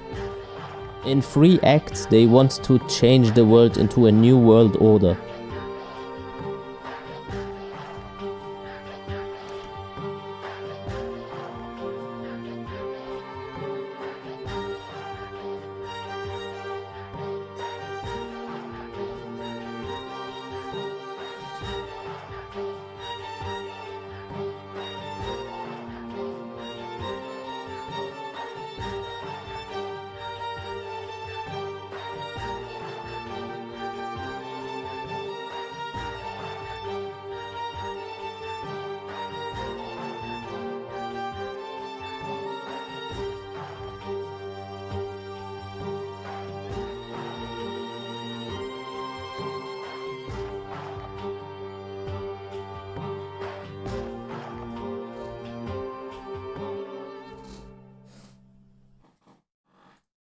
So I have like something that you need to look up real quick again.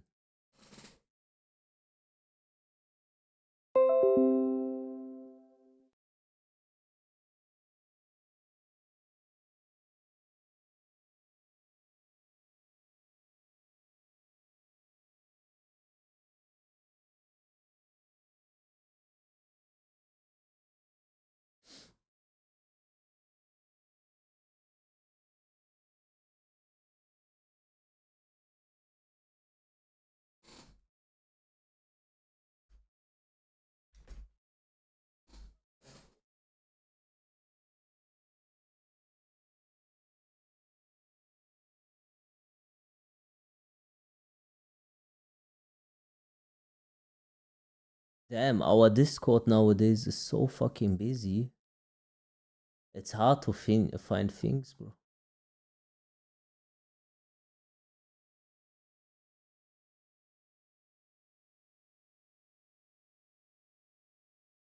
Well, I'm not gonna be able to find this. Impossible.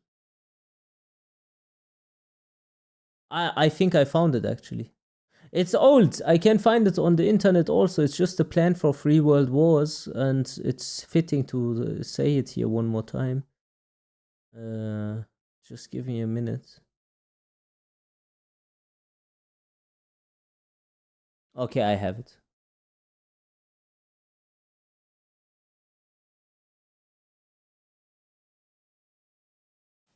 It needs to load though. Wait a sec. This content is better than Tekken 8 crap. I mean, I can stream anything nowadays, to be honest. It doesn't really matter anymore what I say or do. I always have people watching me. I appreciate it as well. For those that think this is dumb, and for those that think it is fun. And those that think this is real.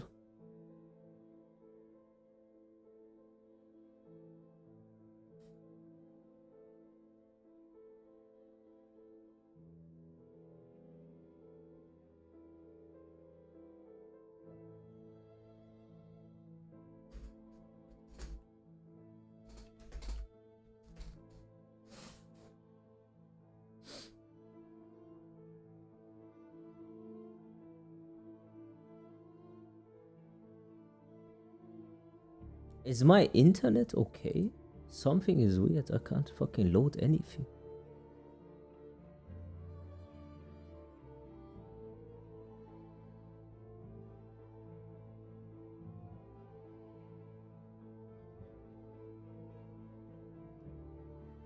I'm not.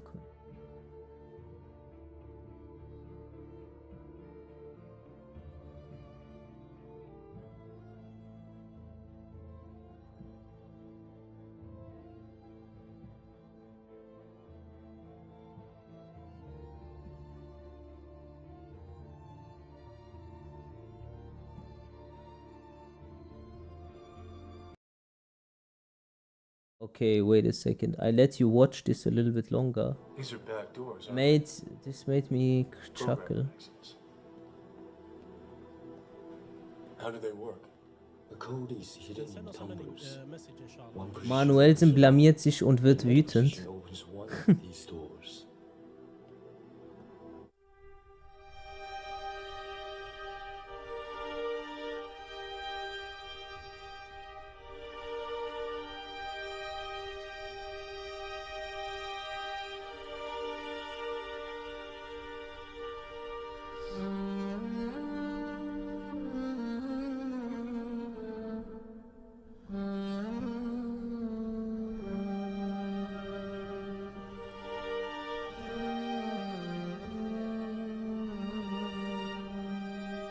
Okay, so the First World War, I'm gonna speak this out real quick.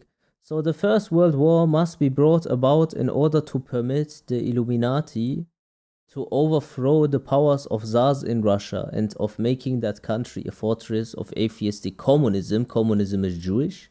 And the divergence caused by the agentur of the Illuminati between the British and Germanic empires will be used to foment this war. At the end of the war, communism will be built and used in order to destroy the other governments. So obviously the communism script makes sense in retrospective, and knowing that communism, all them people were Jewish, makes this more believable also, let's be honest. And they used it to destroy governments. So then we keep going. Amina Siki Jackson, how can I unlock this shit? Skip ad, thank you. So then you have the Second World War must be fomented by and the date of all of this is like 1987, yeah. So these terms back then, they were not invented yet, Nazism and stuff. So must be fomented by taking advantages of the differences between the fascists and the political Zionists. This war must be brought about so that Nazism is destroyed and that the political Zionism be strong enough to institute a sovereign state of Israel in Palestine. And Hitler was the person that helped the Jewish people basically get into Palestine. Many people don't know this, but this is the truth. So then you go, during the Second World War, international communism must become strong enough in order to balance Christendom, and which would be then restrained and held in check. So basically people will forget about Christianity a little bit. The people wouldn't be so religious, this and that, until the final social cataclysm, where all of a sudden the Christians would find back to their ways and to their like identity of, hey, I am a Christian. The Third World War must be fomented by taking advantages of the differences caused by the agentur of the Illuminati between the political Zionists and the leaders of the Islamic world. Because you have to understand, Zionism is just something that they invented themselves later on in history. But they have been kicked out of all of the countries for over 2,000 years. Zionism didn't exist back then. So when you want to say, yeah, it's just the Zionists, it's not really true because it is their religion. So then we go on. The war must be conducted in such a way that Islam and political Zionism, the state of Israel, mutually destroy each other, because it's obvious that eventually Israel is gonna get fucked, and they know that also. But they don't care about this, because their goal is World War III. And when they achieve this situation somehow, there will be coming a person that is apparently fucking gonna make everything right. And he will claim to be some sort of prophetic figure, and that's their messiah. So this is the script, but I need to wait till this fucking bullshit unlocks. I fuck my life. But pretty fucking conclusive, isn't it? They removed this also in Great Britain. It was in a museum.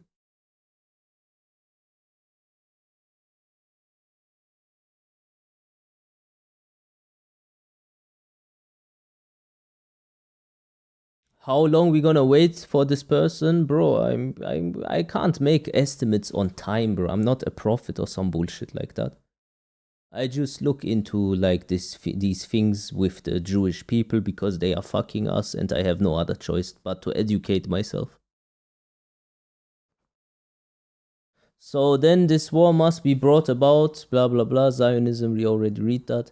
Mutually destroy each other. Meanwhile, the other nations, once more divided on this issue, so the issue between Palestine and Israel, will be constrained to fight to the point of complete physical, moral, and spiritual and economical exhaustion, because they have a high interest on crashing the stock market. We shall unleash the nihilists and the atheists, and we shall provoke a formidable social cataclysm which in all its horrors will show clearly to the nations the effect of absolute atheism, origin of savagery, and of the most bloody turmoil. Then everywhere the citizen obliged to defend themselves against the world minority of revolutionaries will exterminate those destroyers of civilization and the multitude disillusioned with Christianity, whose deistic spirits will come that moment be without compass or direction, because you got to understand this is written from a Jewish standpoint, and Jews believe that Christians are like delusional idol worshippers that they have created with the Holy Trinity and stuff like this. And that you guys are like the worst and stuff like that, and that they spit on Jesus and things like this. This is just their belief. I'm not saying this. This is what they believe. And then anxious for an ideal but without knowing where to render its adoration, will receive the true light through the universal manifestation of the pure doctrine of Lucifer, brought finally out in the public view. And this public view is like when they get exposed with all this fucking child sacrifice bullshit and fucking Epstein and P. Diddy, and there's way more to come anyways, you will find out soon.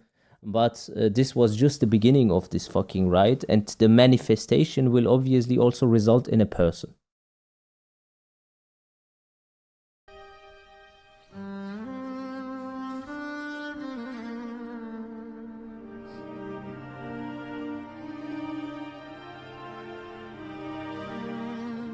Yeah, the Palestinians are very evil to them. They are called the Amalekites. And David and Goliath is basically Goliath the strong one, and David is killing Goliath, even though he's stronger, by his trickery.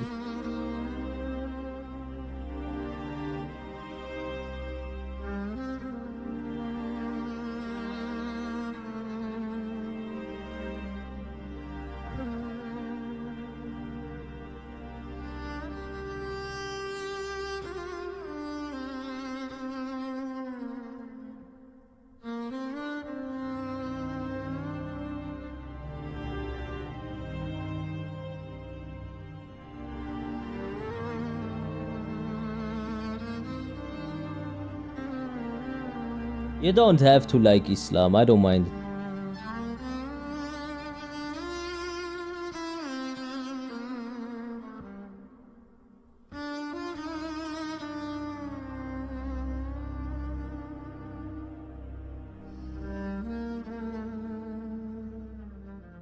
As Ralph Ellis explains, David is also a prophet in Islam. Those things still confuse me because the Jews were not always bad. this is Levan. also a representation of the Giza plateau.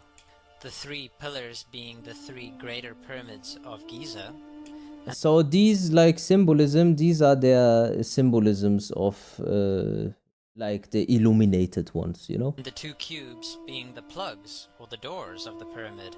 And I would further speculate a symbol of the double square of the King's Chamber floor plan. Inside every Masonic lodge. So the Masonic lodges have always this top G in the middle, yeah, this G. And it's kind of interesting that Andrew Tate's nickname is Top G. But this, what you see here in this specific letter, the way it is written, this G is very important. You are likely to find the two pillars of Solomon's temple and the five-pointed or blazing star. It seems highly unlikely to my mind that it is a mere coincidence that these are the same elements we see at play in the 9/11 event. My current belief system views what happened on that day as a mega ritual. When the symbolic pillars came down on 9/11... This is quite true. This is a very symbolic pillar because from a specific point of view also you have this in Saudi Arabia, a similar situation, but you look through it from a gate and it's called Stargate. And these pillars, they symbolize something, 9/11. So you have 9 plus 1, which is 11, and 9/11. And 9 plus 1, which makes 11 steps above God, because in their understanding, the number 10 stands for God. And when you call for an emergency, which this is in America, you will call 911.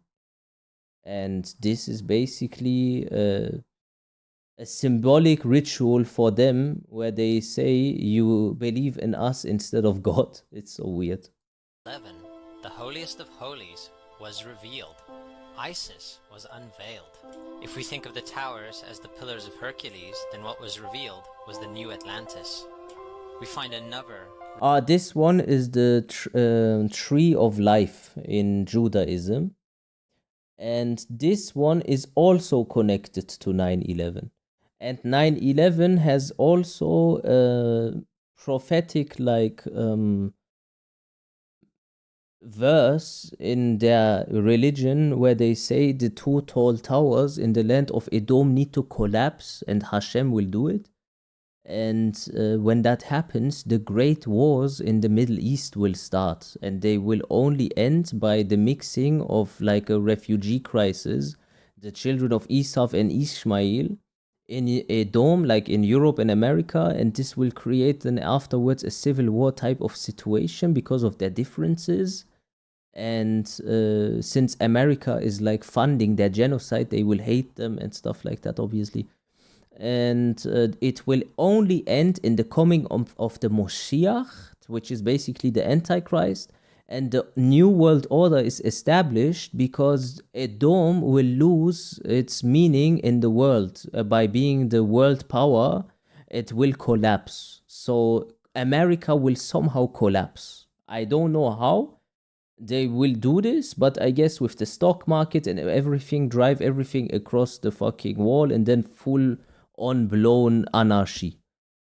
And then Israel, in their understanding, or the Jewish people, will rise at the world superpower led by this figure.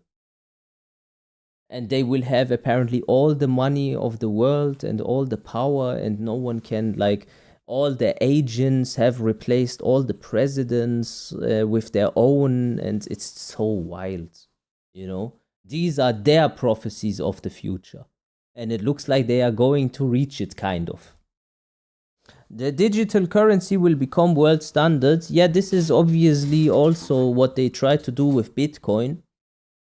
They try to create like a situation where you like this idea of digital currency, get accustomed to it, and then they will take over. And surprise, surprise, like we are actually behind this digital money, and we want you to have it because we're trying to turn humanity into consumer drones that we can monitor and put on like what do you call it? Like a social score.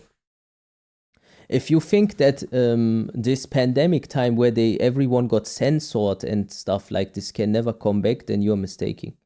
When they really want to blow this out, even on a grand scale, they make sure to own your bank accounts in such a way that there is no money that you have in your hands. So that when you go against their narratives or misbehave or maybe talk about conspiracies or whatever, like China, that they freeze your account. You know what happened with Kanye West? Kanye West is an example of, and why is he always saying this can happen to all of you, you don't know it yet. It means this situation where they will try to take over in such a way that they can freeze everyone's bank accounts, not only these stars. And then it's in the bin. Also, your consumer behavior will be studied when you can follow the money. It becomes data because they are trying to digitalize you by downloading you. How do they download you? They download your perception. They glue you to your screen. They look how they can keep you scrolling. They make you addicted to porn. They make you susceptible to brain rot through TikTok. You keep scrolling, and then you are surprised that they know that what you Googled all of a sudden, and then you are on Facebook and you get ads about stuff that you looked for before, and it's really, really crazy. Damn, they got me with porn. Don't worry about it. Most dudes get hung up with porn because like lust is the hardest thing to overcome. As a dude, I guess. Related and valid symbol system in the But Kabbalah. just so you know, then if they want to force you with porn, just realize that they own it. When you realize they own Pornhub and all these porn pages, it makes you more disgusted to go there. Here, the World Trade Center represents the left and the right pillar, the middle pillar being formed by the space in between, and representing, amongst other things, What is the cosmic text seal illumination hoax? or higher consciousness. The middle pillar can also be viewed as World Trade Center 7. We then have all three the pillars on the first degree tracing board, representing Solomon's Temple and in its turn, the three major pyramids of Giza, evoked during the 9/11 mega ritual, which brings us to my current preferred metaphor for higher consciousness, the Stargate.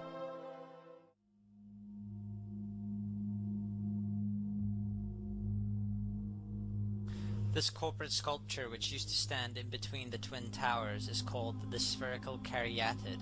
It was made by artist Fritz Koenig and was nicknamed the Sphere. Let's have a quick look at Earth's Consensus Library entry about this piece and see what we can learn. We see that Koenig made this thing in Bavaria, the same place where the Illuminati was founded.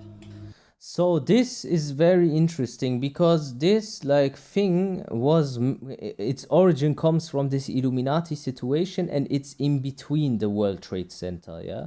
The most interesting fact about the placement of the sphere at the World Trade Center Plaza has to be that architect and designer of the World Trade Center, Minoru Yamasaki, intended the plaza itself to be a representation of the Grand Mosque of Mecca. So the Grand Mosque of Mecca is supposed to resemble that. And when they bring down the pillars, they're trying to also attack the pillars of Islam. It's so fucked up. But, you know, they declare war to God on that day, 9/11. The sphere, in particular, taking the place of the Kaaba.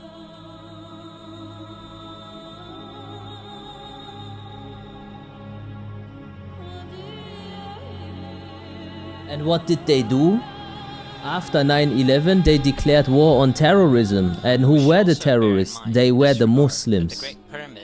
Yes or no? You know this is the truth. You know it exactly. The Ben, the obelisk, the pyramid, the circle, and the sphere are thus all intimately connected.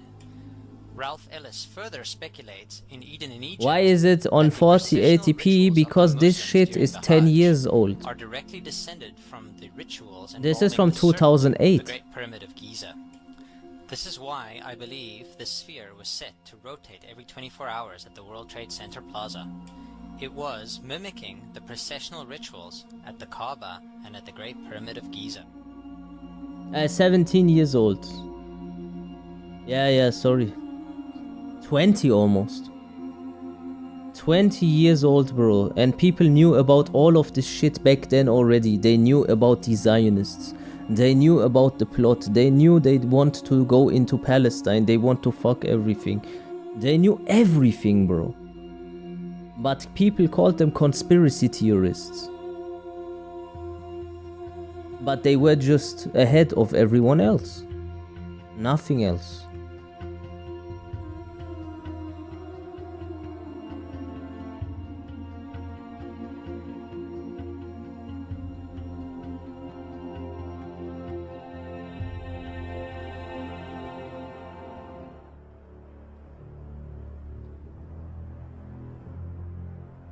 Yeah, why are most terrorist organizations Muslim, or let's say what media told me?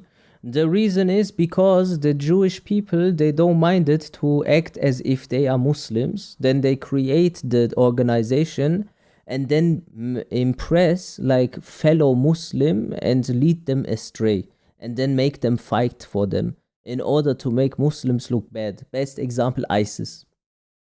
ISIS is Israeli Secret Intelligence Service. Everyone knows ISIS was created by Israel. Netanyahu already kind of hinted and confirmed this. Netanyahu knew few years before 9/11 happens that 9/11 is gonna happen. He wrote it in his book. Kizaru. Amena godum. Yo, thank you.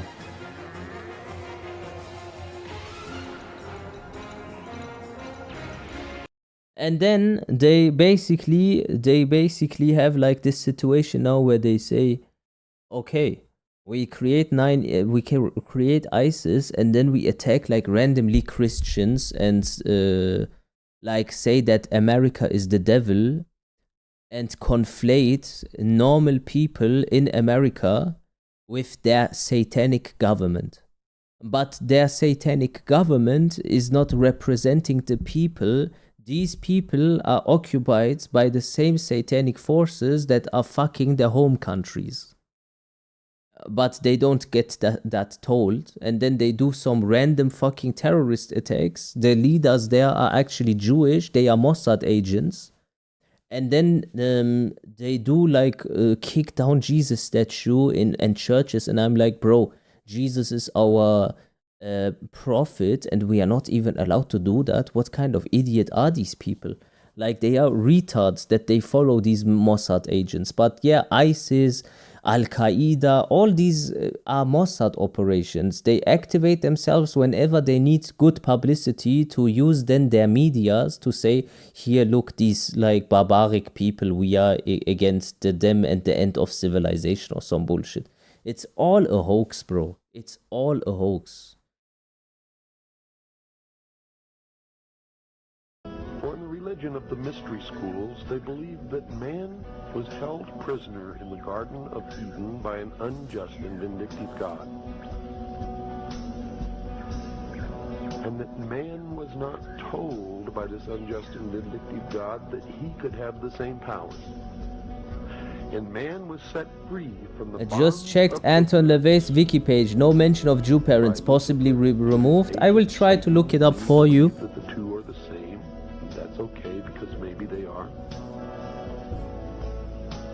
And that through the gift of intellect, man himself will become God.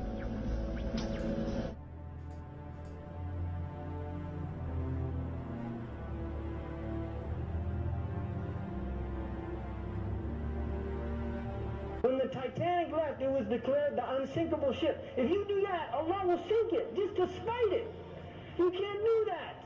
When they made the Challenger, now you know what Challenger mean in Arabic? Mutahaddi. It's a very bad word. Who are they challenging? They're sending it off into space. Who are you challenging? So the here I will tell you. So Michael Joseph Levey and grandfather Leon Levey, who was of French Jewish descent, and as well as his mother Gertrude Augusta Coultron, whose family included German Jewish ancestry. That's Anton Levey, April 11, 1930 in Chicago, Illinois, and he is the founder of the Church of Satan. And he got helped by the son of the IDF because that guy wrote the Satanic Bible. So yeah, you can just Google these names I just gave you. Have fun. Allah subhanahu wa ta'ala, well look what happened, he'll just blow you up. That's what Allah will do, literally just blow you up. And then they say, oh, it's a Medus, if there's all these groups, etc., what's the end goal? Like, why not just use their power to change everything now?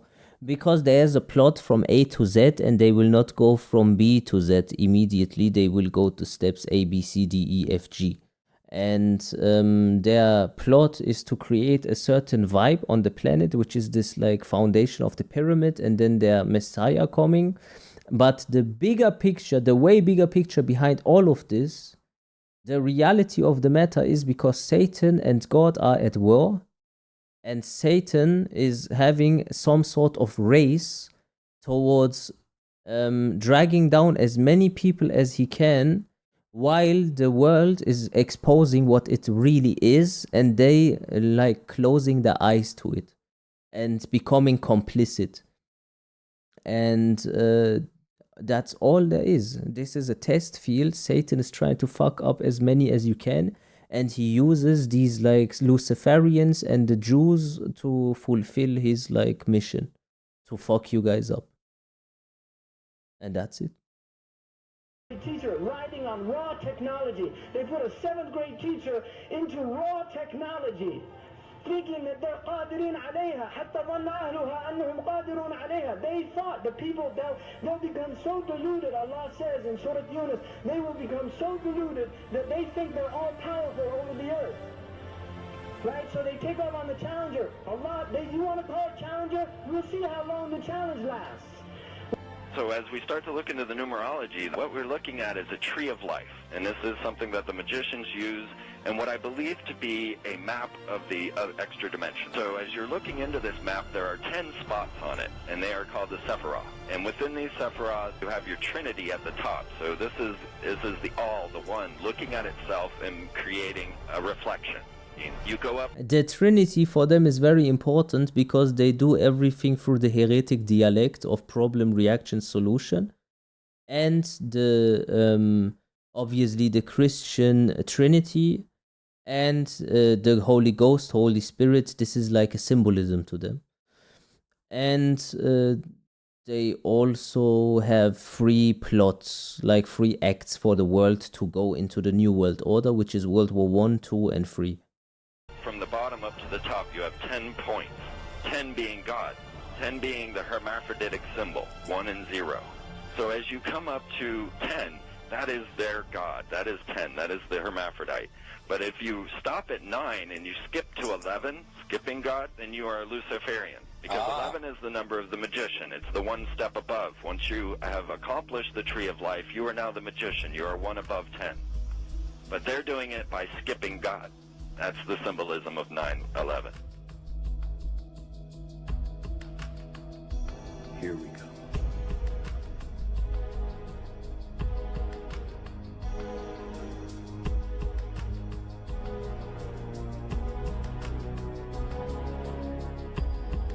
So this 101, you see the 1 is that sphere that is rotating, as supposed to like symbolize the Kaaba.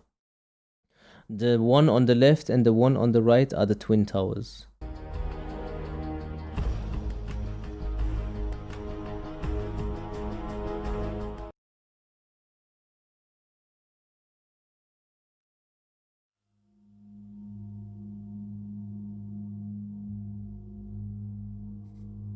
As you come up to 10, that is their God. That is 10. That is the hermaphrodite. But if you stop at 9 and you skip to 11, skipping God, then you are a Luciferian. Because 11 is the number of the magician. It's the one step above. Once you have accomplished the tree of life, you are now the magician. You are one above 10. But they're doing it by skipping God. That's the symbolism of 9/11. So when they say in God we trust, they mean their own gods, you know? They don't mean the gods that you and me adhere to. In God we trust means in Satan.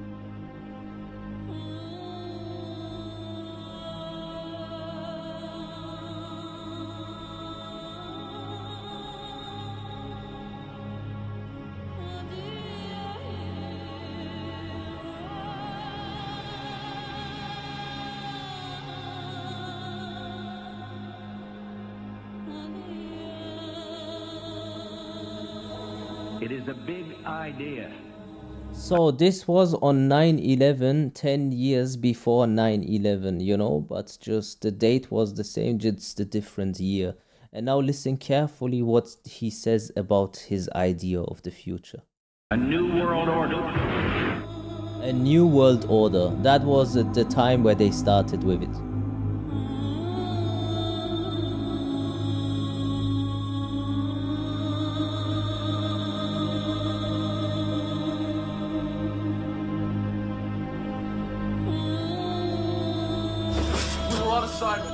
We were supposed to kill 2 birds with 1 stone. In Fight Club, Project Mayhem destroys a giant bronze spherical sculpture. This seems an obvious reference to the sphere at the World Trade Center complex. Yeah, that is supposed to be the sphere in the World Trade Center. Everything's gonna be fine. In a pivotal scene reminiscent of 9/11, we see the destruction of skyscrapers and the change of a skyline. Second anniversary of the 9/11 attack on the Don't World forget, Trade Center, these Zionists own the media. asked for an They $87 put their billion messaging increase there. in military spending. America is a Jewish project, yes, because, bro, even Christopher Columbus, the guy that found America, was Jewish. In 1904, Crowley would receive the Book of the Law. He was from soon Spain. After meditating in the King's Chamber of the Great Pyramid. He claimed he had been contacted by a being called Aiwas. Yeah, he wrote into Crowley his diary would also in use Hebrew. This symbol in his work. Some of its meanings are said to include a reference to the number 77 in Hebrew and a connection to the god Pan. Crowley made this drawing of a non-human intelligence he saw during a ritual. Synchronous 23 has made the connection between Aiwas and the Wizard of Oz, and has further pointed out the similarities between Crowley's grey alien-like drawing and the depiction of the projection of the Wizard of Oz in the film version. The much overlooked theory has been put forward on the internet that when we are looking at George W. Bush, we are actually seeing Aleister Crowley's grandson. I have suggested that this video footage of George W. Bush reading The Pet Goat, coinciding with the start of the 9/11 mega ritual, is in fact a dedication of the 9/11 mega ritual to the great god Pan by Aleister Crowley's grandson.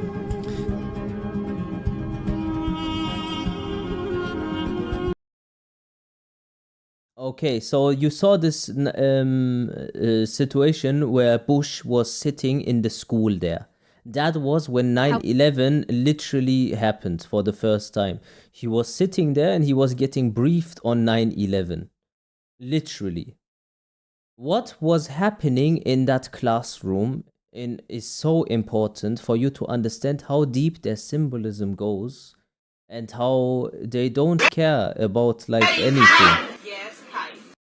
So I am gonna show you now a video about what the people or what the children in this classroom, while he was sitting there, what were they saying? So the first word they need to say is kite. Ready to read this word the fast way. Get ready. Kite. Yes, sound it out. Get ready. Kite. Sound it out. Get ready. Kite. What word? Kite. Yes. Kite hit. Yeah. Boys and girls, sound this word out. Get ready. Seal. What word? Seal. Kite hit steel. Yes, steel. Read these words the fast way. Get ready. Plane. Yes, Kite hit steel plane. plane. Get ready. Must. Yes, must. Kite hit steel plane must. Let's read these words the fast way without making a mistake. Get ready. Kite. Yes, height. Kite hit steel plane must. Get ready. Hit. Yes, hit. Get ready. Steel. Yes, steel. Get ready. Plane. Yes. Steel plane. Plane. Get ready. Must. Yes, must. And 9/11 happened, you know? And they showed this on national television and think everyone is so retarded to not like notice these things.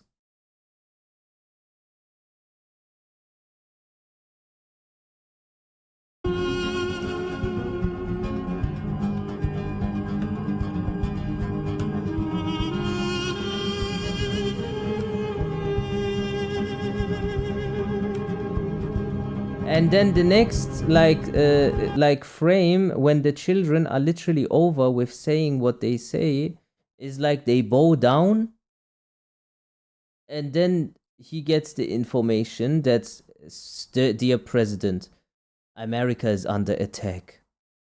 The World Trade Center. You can never come with the explanation that this is a coincidence. Otherwise, you are retarded.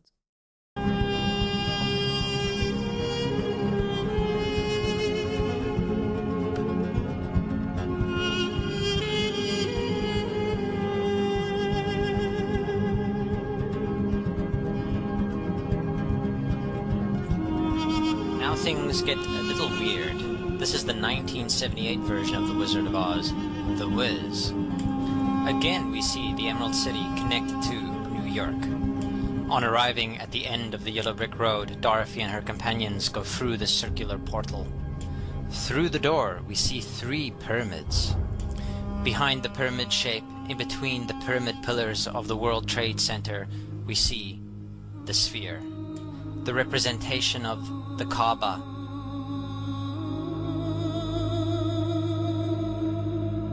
The inhabitants of Oz dance around the sphere in ritualistic fashion. Fashioned in giant letters over the dome of the sphere, we see the word Oz. Oz, symbols of Pan and Aiwass. Seen smack at the heart, where the new Aeon was ushered in, and where the Stargate, a Z, was opened.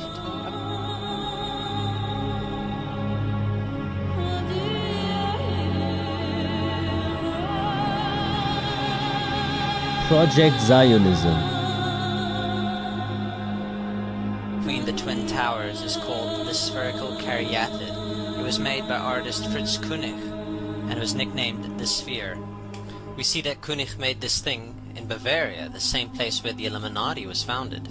The most interesting fact about the placement of the sphere at the World Trade Center Plaza has to be that architect and designer of the World Trade Center, Minoru Yamasaki, intended the plaza itself to be a representation of the Grand Mosque of Mecca, the sphere in particular taking the place of the Kaaba.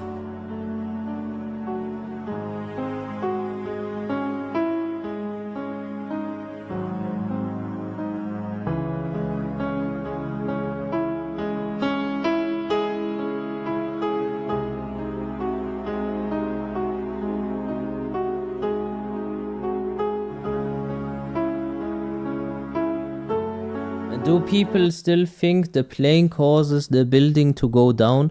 No, obviously we all know that the planes were just symbolic and that the towers were brought down in a demolition type of way. Like, I don't think anyone here in the chat believes that if you can hit a son of a bitch fucking plane at the head of the fucking tower, the bottom collapses. Like, that is ridiculous. I don't even go into that at all. Fuck that.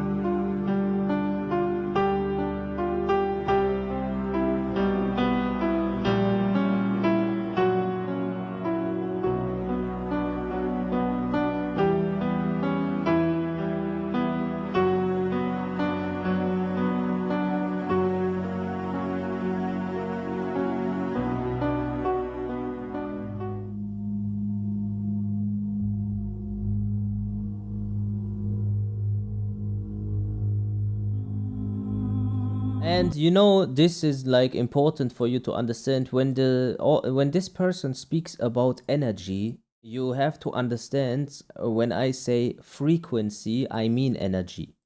It's just your visualization of energy. Energy is all around us, everything is built out of energy. And when a lot of people pray towards a specific point on earth, then they accumulate energy towards there because of their thoughts. Why do you think otherwise the double slit experiment would be possible if there's a decoder and he looks at something and then the molecules decide in which way they go and how they materialize, essentially making like reality observable. You break down the wave function by looking at something, and that makes it solid. But it's not really solid.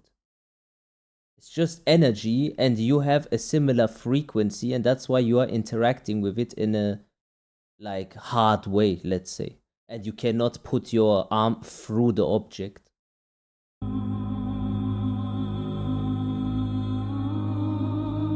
Yeah, it's like when the Matrix says there is no spoon. So the spoon bends, but the spoon doesn't bend, you bend. When your frequency matches the frequency that you want to affect, then you need to be able to change your frequency in order to perceive something different. It's like very interesting.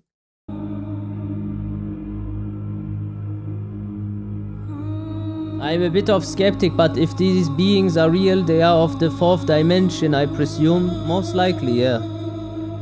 But we don't know how many dimensions there are. I need to look into Islam, what it says.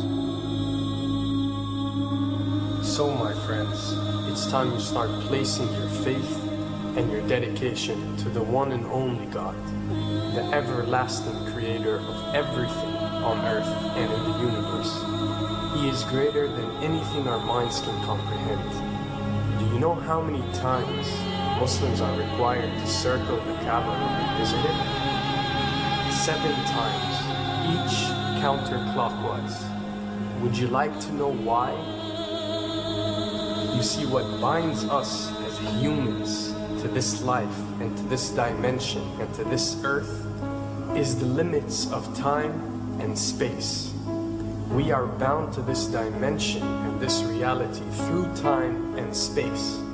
Hence, if one wants to leave this dimension or leave this reality, he needs to break away from time and space.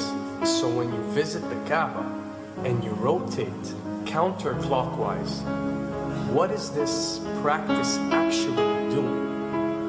It is literally helping you elevate your soul and elevating yourself to break away from time and space so you can touch something so unique and so beautiful and so powerful that it changes your life forever. And if you don't believe me, ask anyone who has visited the Kaaba how he or she felt or how their lives have changed ever since.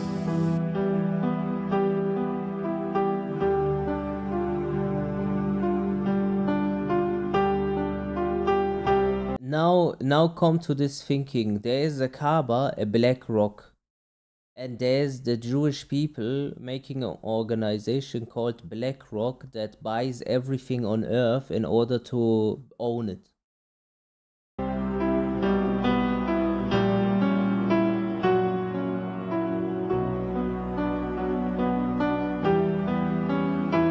There are some people that say there is like a treasure in the Kaaba inside. But I don't really believe that. Maybe, I don't know.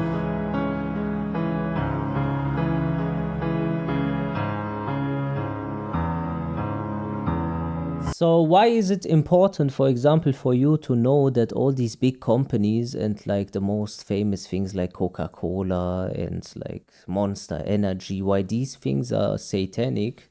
The reason is because they are owned by these people that we are trying to explain all the time. These money givers, these like big money sharks in this world of a specific tribe that put their symbolism into their products that they own. So naturally, they would use like specific imagery or names that have some symbolic meaning to them. And monster energy is basically just 666 in Hebrew. You know, when you take a monster bottle and you look at the bottle, those 3 lines are Hebrew letters. Why do they need to give us something called monster energy and call it 666?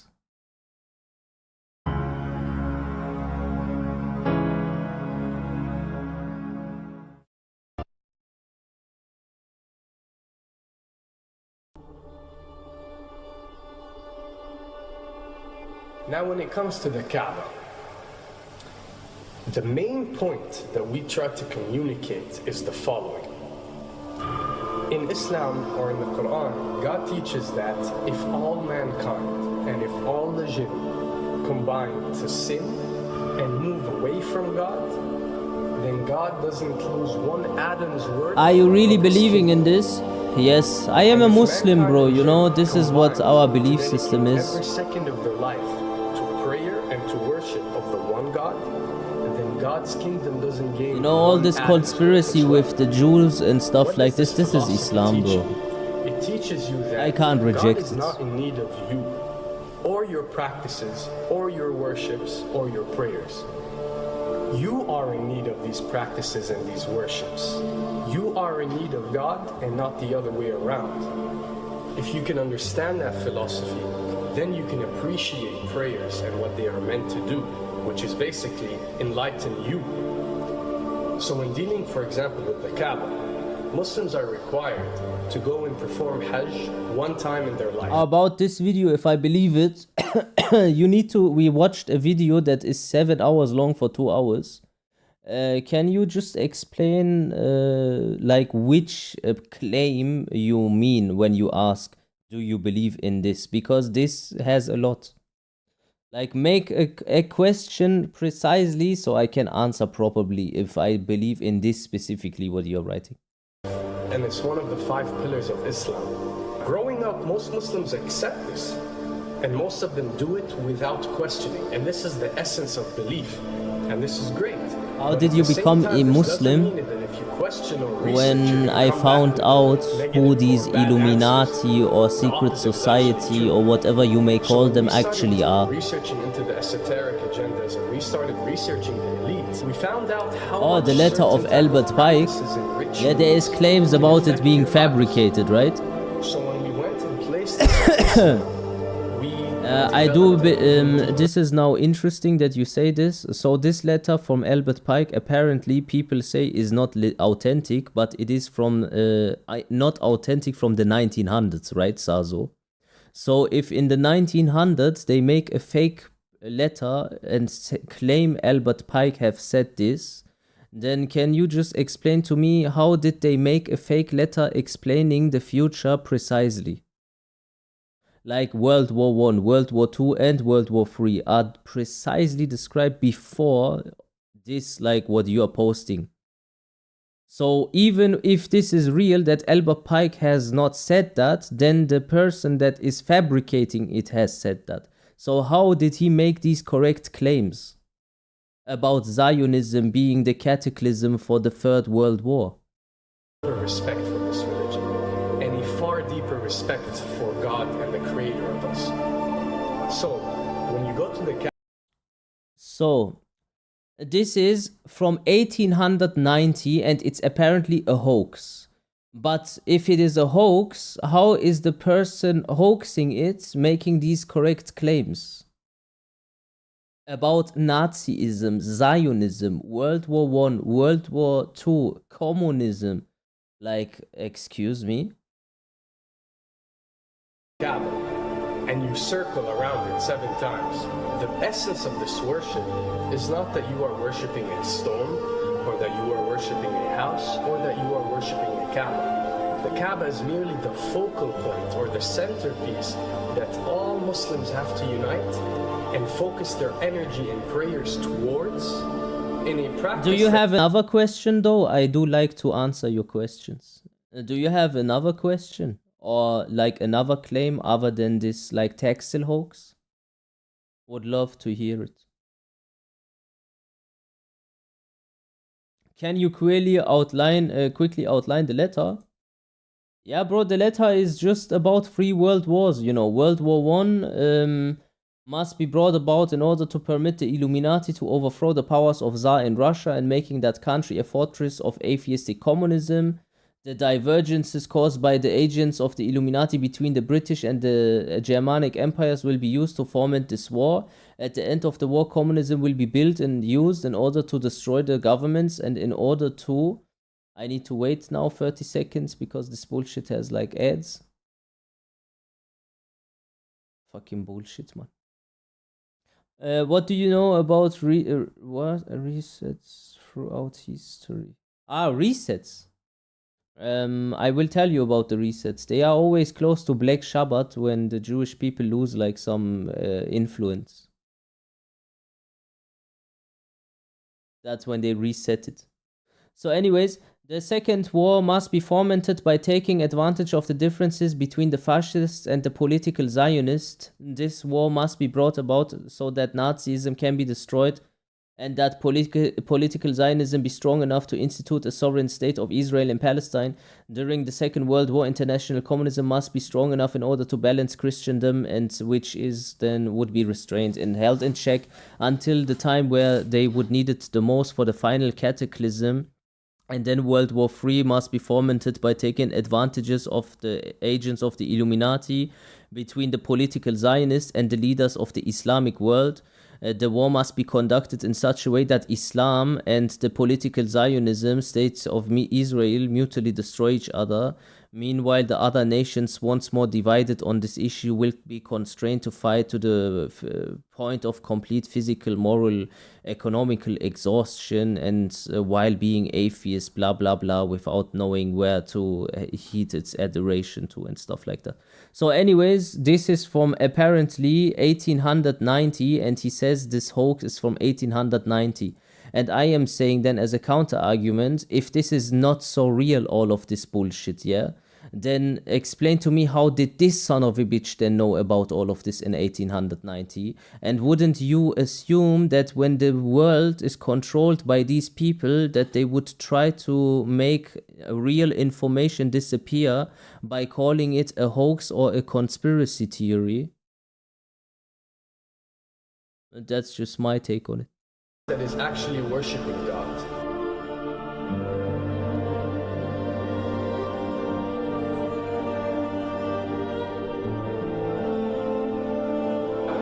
Now, going in circles counterclockwise does not break you away from time and space. But the fact that the energy of the Kaaba is the strongest energy on earth and it flows counterclockwise, by you flowing in correlation with this energy, you are uplifting yourself. You are reaching spiritual levels that you rarely do experience anywhere else on earth. And also interesting for me recently, because my father died, I would have never believed that I would go like to Mecca just like 2-3 years ago. And now I am literally planning to go here. Like I need to go here soon. Because when your father dies in Islam, you need to do a umrah for him. And the fact that you gotta do it 7 times. Yo, ASD, what's up, man? 7 skies or 7 samawat or 7 spiritual planes, then one can discover that Salam. each circle breaks you through a spiritual plane spiritually, so you can reach the ultimate state of wisdom and spirituality. We don't have proof he write this letter, so I can say unicorn exists, prove me it's wrong. No, I am not saying that now I am entirely right or you are entirely wrong or anything. I am just saying that when there is this claim of this being a hoax, but the hoax itself originates from 1890, then I would come to the conclusion that how did the hoaxers know all of this of the future? So it might be rather a diversion technique to not let the people know about the truth. Because you cannot deny that this being in 1890 talking about Nazism and Zionism where it wasn't even invented yet is just very weird. Does this mean that only Muslims can reach this level? Does this mean that if you're not Muslim you give up or you reject this information? Not at all. In essence, any one of you, regardless of what your faith is, if you are dedicating your worship, the date of the hoax is written. Creator and not anything. It's from 1890. You are on a righteous path.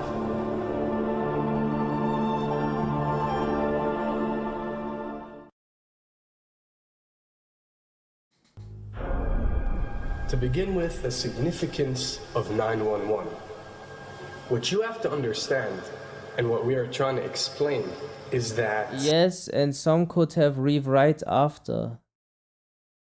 Brother, like, we are looking at the hoax itself then. They don't even claim... This hoax, this debunking that you are saying, is based on a book from 1890.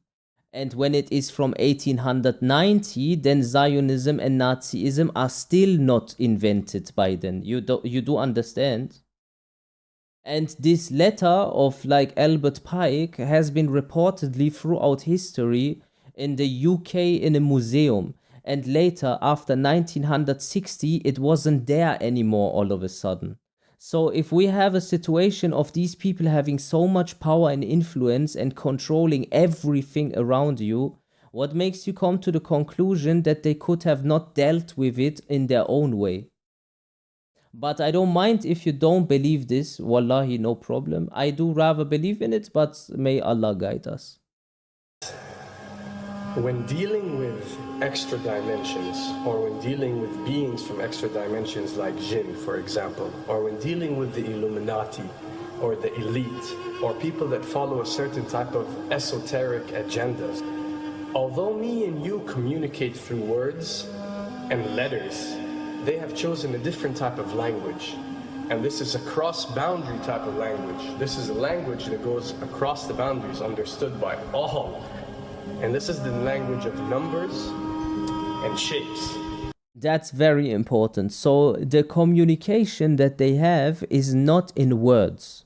These people can communicate in the language of numbers and in the language of shapes. This is a language that currently no one else even uses anymore. It's got lost through time.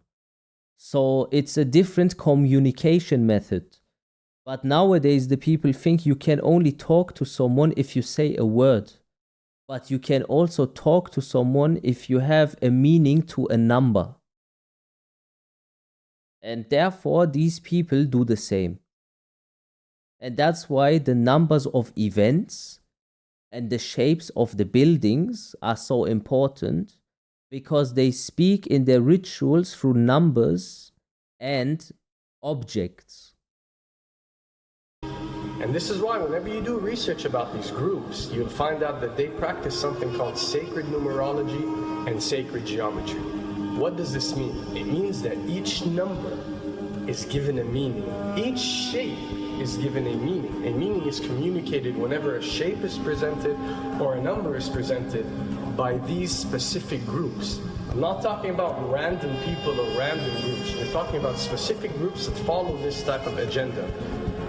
When numbers are used, it signifies a certain type of meaning. When shapes are used, the same is followed. So, in their definition, in a numerological sense, 10 is the Alpha and the Omega, or the God. 11 is a step above God. 101 is a step above God. 911 or 911 is the skipping of God. It is the ultimate challenge. It is going from number 9, which has a specific meaning, to number 11 without going through 10. It's skipping God. So it's no coincidence that this event that we call 911 today took place on 911. It is the ultimate challenge. So now that we understood what 911 means, what other practice do we do that deals with 911? Calling a number whenever you are in an emergency. Now, creating an institution that helps people whenever they are in need of help and whenever they are experiencing an emergency is fine. There's nothing against it. There's no religion, there's no logical person on earth. It's about 911. But 9/11. when you understand how sinister these elites See you, are, Rishba. and the way they work on a level that's way beyond what you Good night, think. man.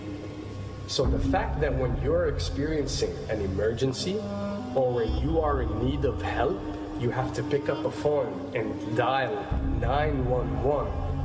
So if the thing is, these people use numbers like Morse codes, and Morse codes are also a type of language.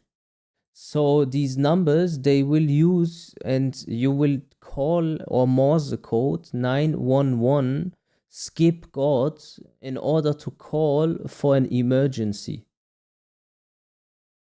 I know it is weird, but these people hate you and they enjoy like when they fuck us like this. They are a little bit psychotic, and then like we call 911, you know, we type in their language, hey, I want to skip God, and then they pick up and say, what's your emergency? Which is the ultimate numerological definition. With all this knowledge, what can we do against that? What will happen though? The thing is, what you can do is you can educate yourself, and then there is a person coming soon, and he is apparently gonna like be the leader of the Great Awakening or some shit. Like he is called the Mahdi.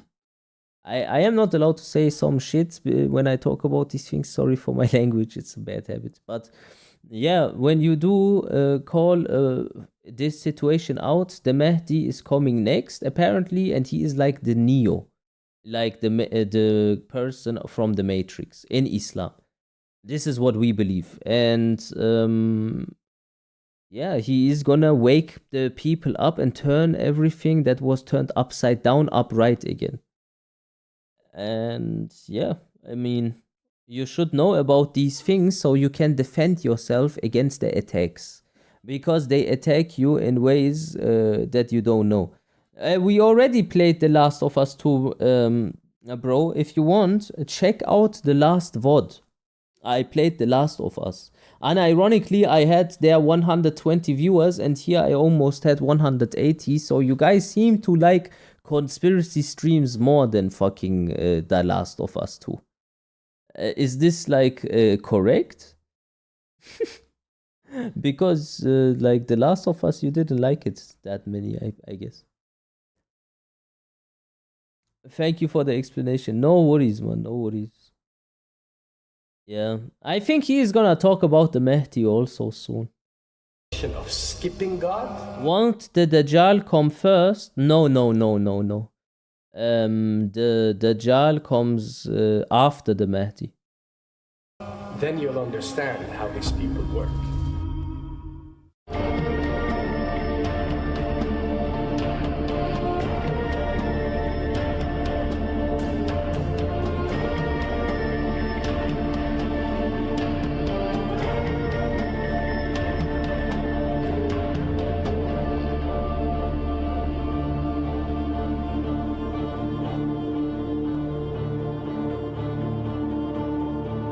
Okay, boys, listen, we need to wrap this up now a little bit. I'm gonna skip through a little bit on the more important points, and then I'm gonna make my last like 20 minutes, and I go sleep slowly, because it's like late, and fucking, I need to go work tomorrow, and the real world, the slave life is calling.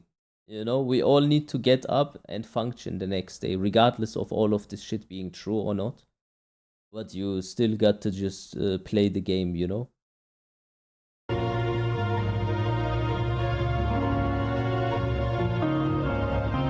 Zazo, I already moved on from this point. Now we talked about it for way too long, but I hope we can like just catch up on the next point.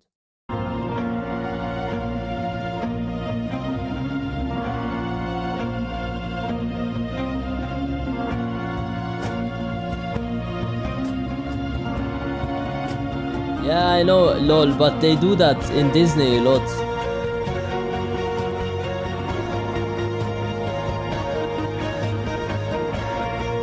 So the Zionists, apparently they own all these companies, Cosmopolitan, Yeah, I know we are arguing friendly, but when I lose like the topic, when I go back like to 10, 15 minutes, you took too long to respond. So anyways, this like Cosmopolitan and all these brands, they are owned by Zionists. Let's be honest. And they own porn, and they have an interest in like introducing you to sex 24/7. You know, sex is not something that should be discussed in the open and should be propagated like it's like drinking water or going to take a shit. They are devaluing sex and giving it a whole new meaning. You know, it sells overall, of course, but you have to understand what comes after money when you own everything. There is no alternative anyway. They can subject you to any messaging they want because they have the monopoly on it.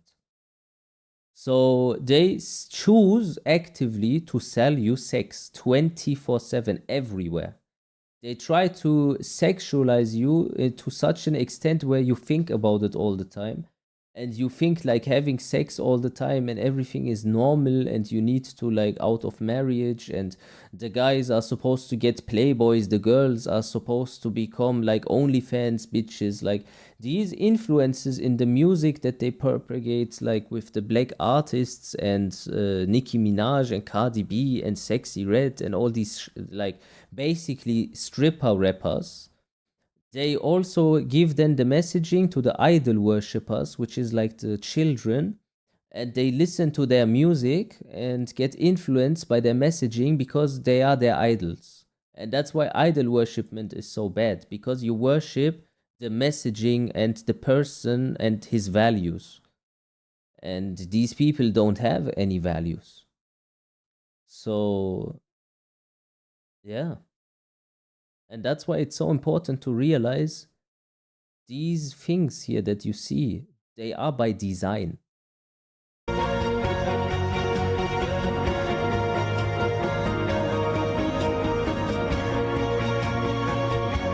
And now the food industry. Why do they fuck up the food industry? When you worship Jesus, are you an idol worshipper?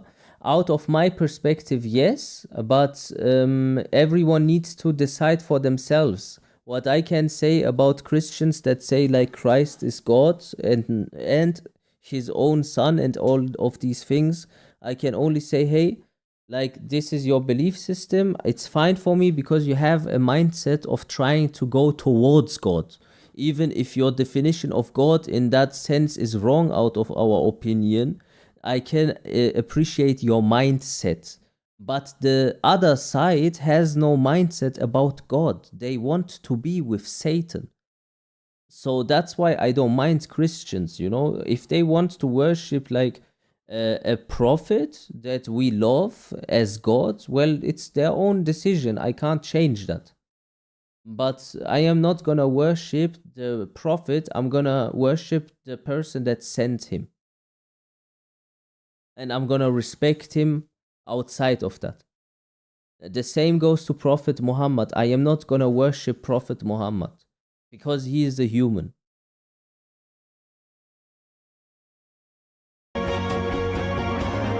But I will respect him, you know?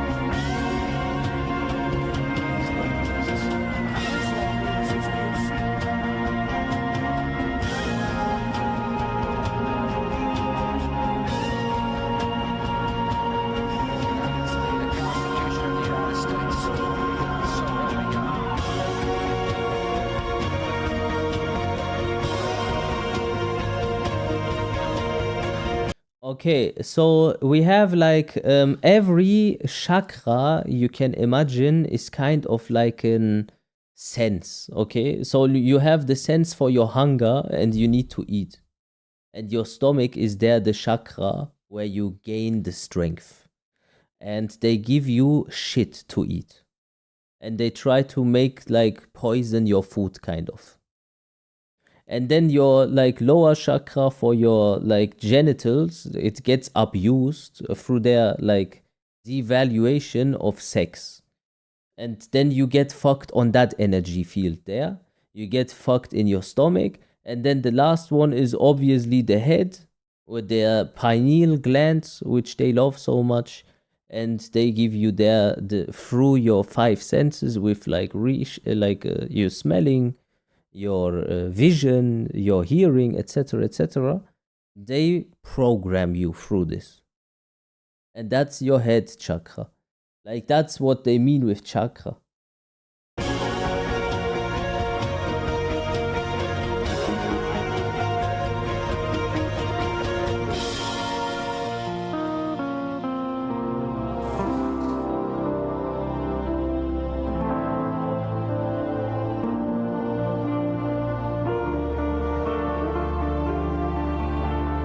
Yeah, and this is also very true. When you have your sexual chakra under control, you eat nice, your brain is not getting brainwashed by their propaganda. Humans are brilliant people, bro. Brilliant.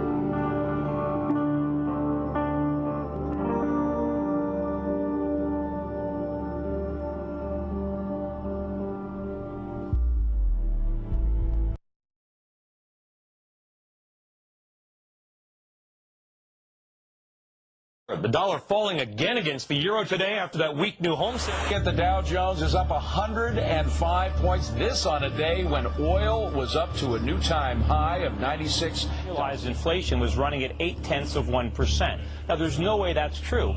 If the government was accurately reporting inflation, we would know we're in a recession. We got about 30 seconds or so, but I want to get your take on how much lower you think the markets can go right now.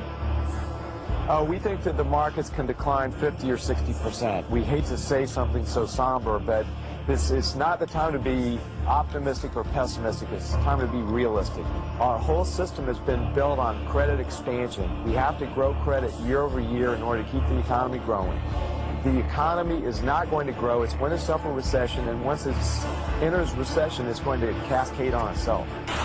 But what counts is not how many dollars we have, but what those dollars are worth and what we can buy with them.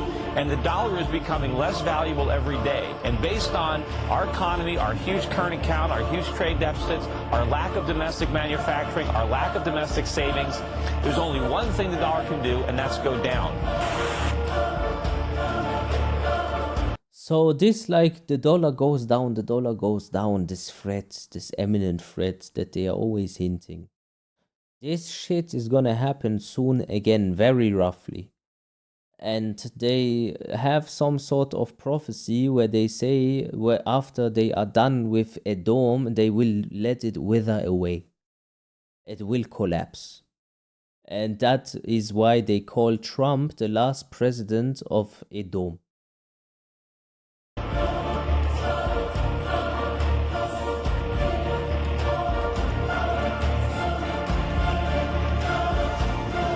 Kizaru Amenagodum. Yo, thank you for the prime, bro. Thank you, man. Out there, and people's money is being stolen. People who have saved, they're being robbed.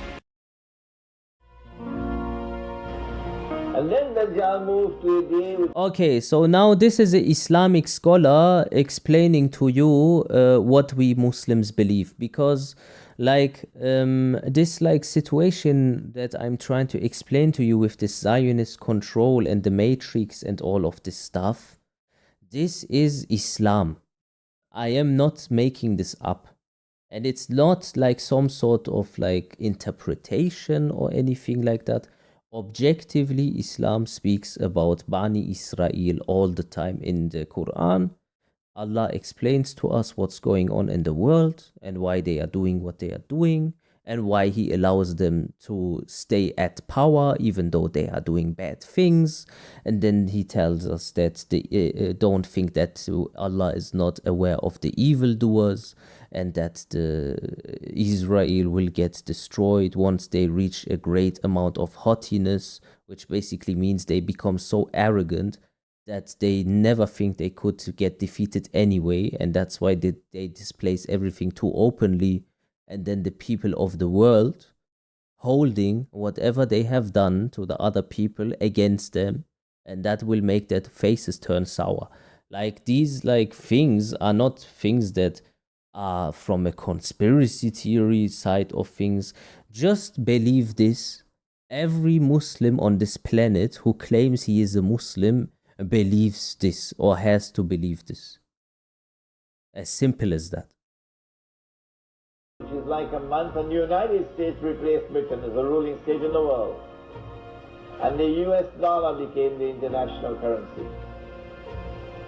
And now the United States is about to relinquish power, and Israel is about to replace the United States as the ruling state in the world. And what will be the new money? Answer: the US dollar is going to be attacked, it will collapse and bring down all the paper money of the world with it. So the US dollar is gonna collapse and bring down all the paper money in the world because the Jews made sure to jack the Federal Reserve. Okay? And when they crash it, they're gonna exchange it for digital money, what they are hinting for the past years with Bitcoin and all of this shit. And you thought this doesn't have anything to do with them. Oh yeah, of course. You won't see paper money after that. Well, then what's going to be money? What's the new money that Israel will use to enslave mankind? The way the United States used the US dollar. Answer: Israel is going to use invisible money, you can't see it. Intangible money, you can't touch it. It will be electronic money. So this is from 2008, and that speech is from even before that. And they already knew about this, like they're gonna roll out digital currency and shit like this. This is 17 years ago. And they knew even before that, because we know that once you know the plot of what these people want to do, you can look into the future, because they are just doing what they believe in, and that's their religion.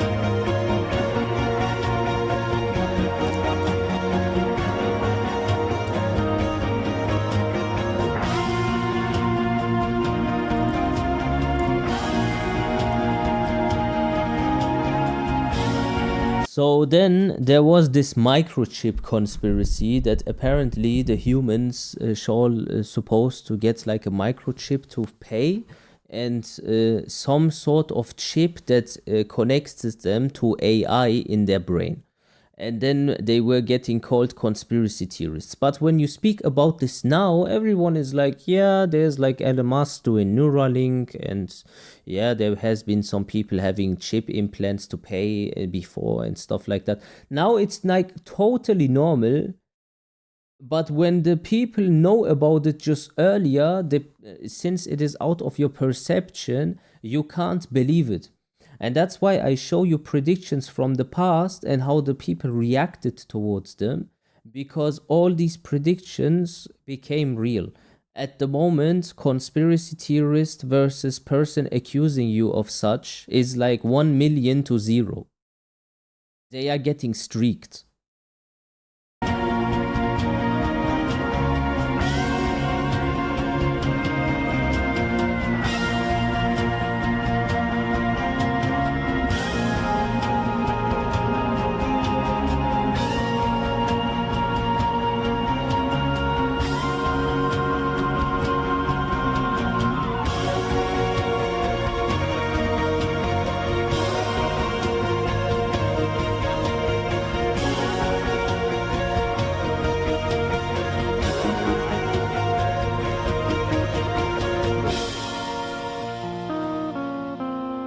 So this is so important. So this $1, I always need to show this again, yeah? So here it says, in Zionist bankers we trust, which is obviously not real. It says in God we trust. But in God is like Lucifer. This triangle here is the exact same how it is on the original $1. And it says a new world order below it. And this triangle here that you see that is disconnected from the upper one, this one symbolizes the world structure, school system, education, money system, the fucking media, the governments, and the little clubs like Freemasonry and stuff like this, and the Black Eye Club, and all these fucking bullshit fucking motherfuckers. Then also ideological changes in the frequency of the world. So like LGBTQ and hookup culture and Satanism and like idol worshipment and all these like things that are against what God wants. When that is established, then this triangle can come from the sky and land on the rest of the pyramid. And that is the Jewish Messiah.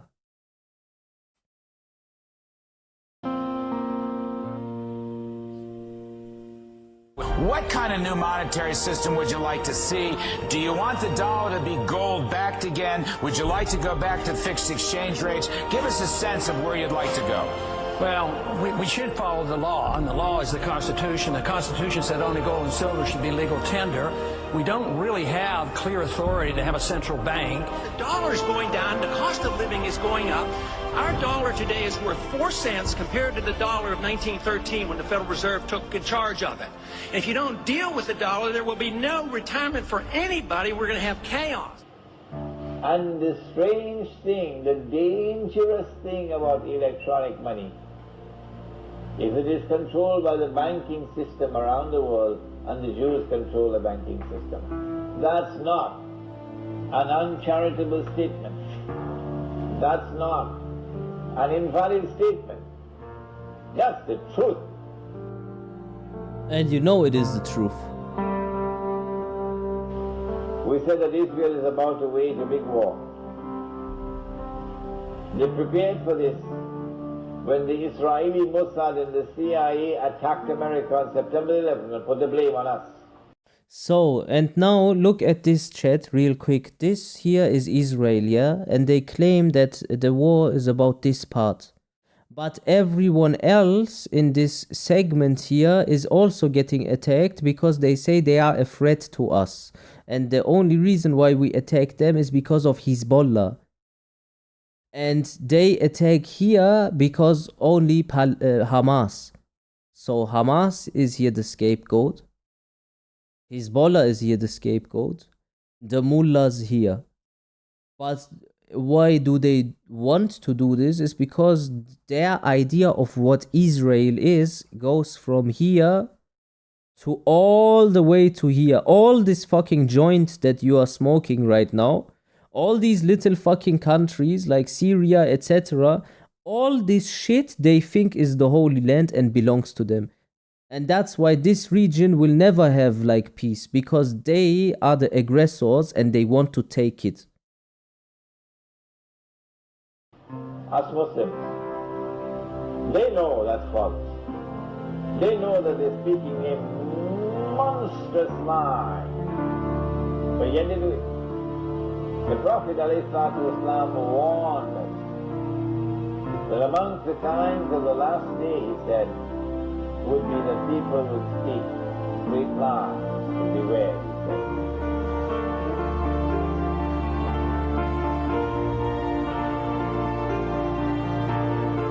Intelligence agency.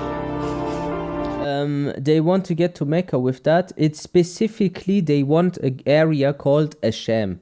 I can draw you the borders later, no problem. It's called Eretz Israel, and the borders are also like printed on the jackets of IDF soldiers.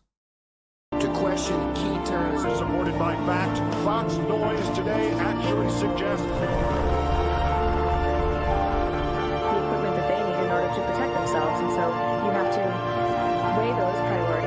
Yeah, it also includes part of Saudi, it's true. And therefore kind of an extremely Definitely. And a little part of Iran. including a plot to strike the Yeah, U.S. it's Marine actually camp in more than Djibouti, a sham. a planned attack on the U.S. consulate. Why a sham is so important is because when all of this shit kicks off into the final stages, where Israel is about to lose apparently, there will come an army from Asham. And Asham, this region that they are taking over, they will be getting fucked up from people from that region. So it's not gonna be fucking Germany or fucking, I don't know, some next fucking country. It's gonna be like a people, army from that specific area. In Karachi, a plot to hijack a passenger plane and fly it into Library Tower in Los Angeles, their planes into Heathrow Airport. Despite the record of success, and despite the fact that our professionals use lawful techniques,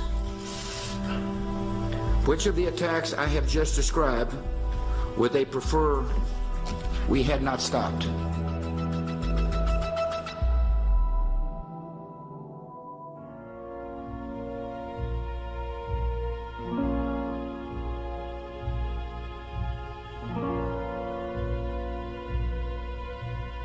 I can't find anything about Asham. Can you link it or show it? You can go on YouTube and type in Islam Asham.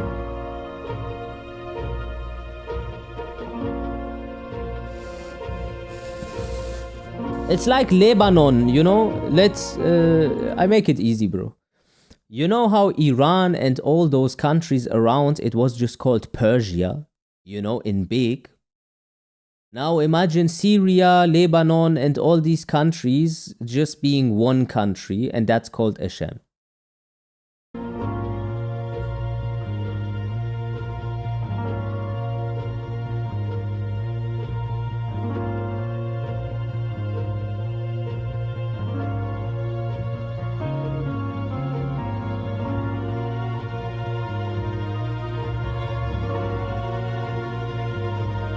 The Matrix is a computer-generated dream. No, it doesn't mean Syria only, no. It's a region. And this Syria, what you see now, is way smaller. I'm not sure if it's like bigger Syria or not. Someone with more knowledge need to tell me, because I don't know Asham deeper than this knowledge that I presented.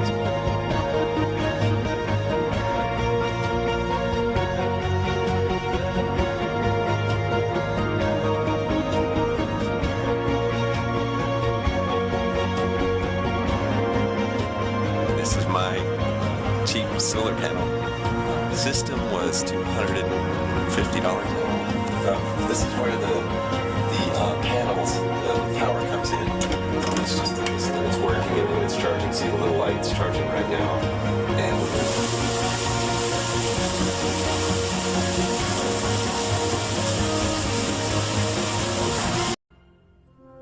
Much that once was is lost.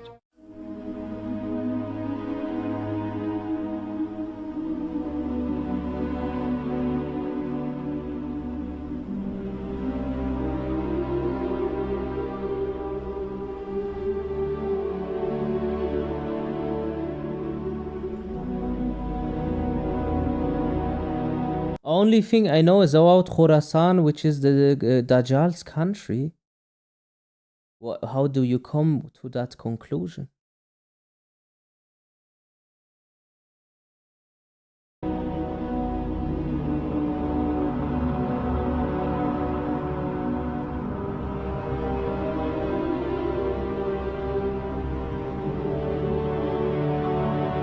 Lord of the Ring, I never watched it.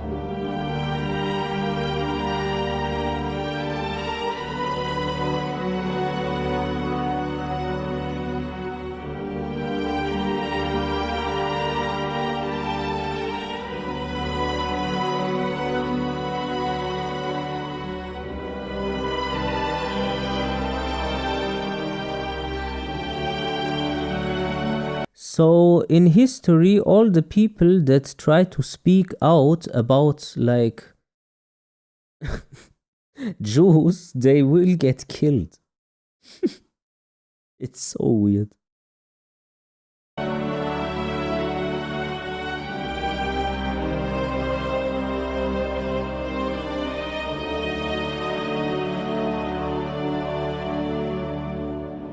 Where once was light, now darkness falls. Where once was love, love is no more.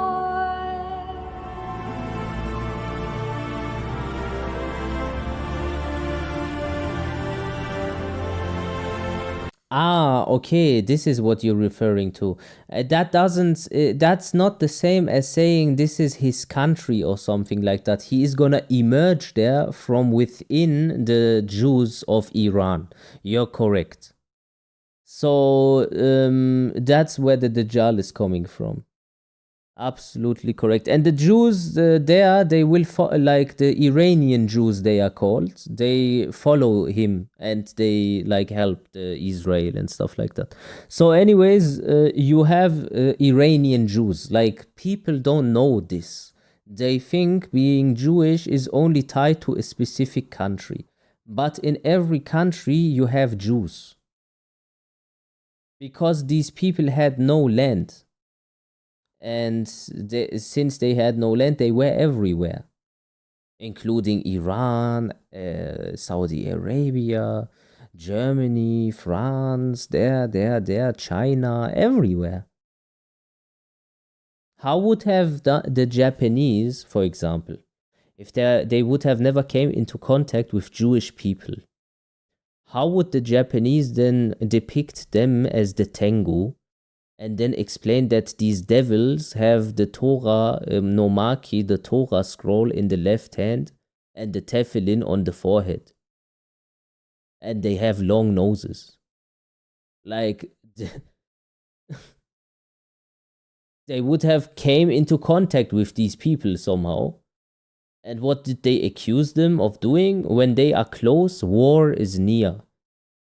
Be careful that your children don't go into the mountains, that the Tengu steals them. Like...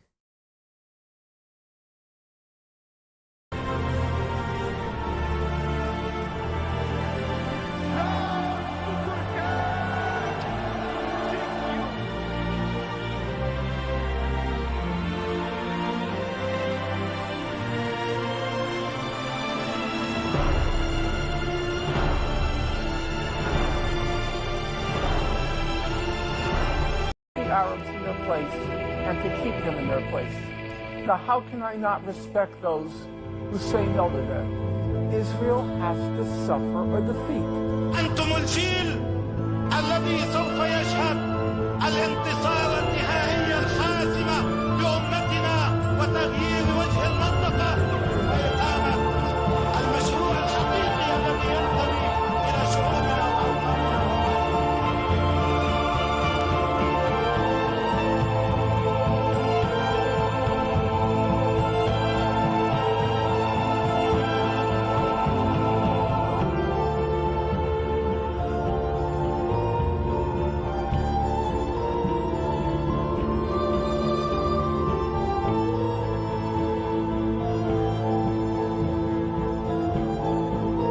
And not all Jews are Zionists, by the way. Well, the thing with this situation is that this is true, but they are still all thinking that you are Goy. So their reaching of the Antichrist Bashi just has a different way. So the liberal ones, they are saying we are not Zionists, but we need to wait for the Messiah to come and then we take over. The Zionists say, no, we take over and then force the Messiah to come out. So they are outwardly not in an agreement, but inwardly they work for the same goal. And this is just the truth if they are religious. It doesn't matter if they stand with Gaza because of what I just explained to you, Bashi.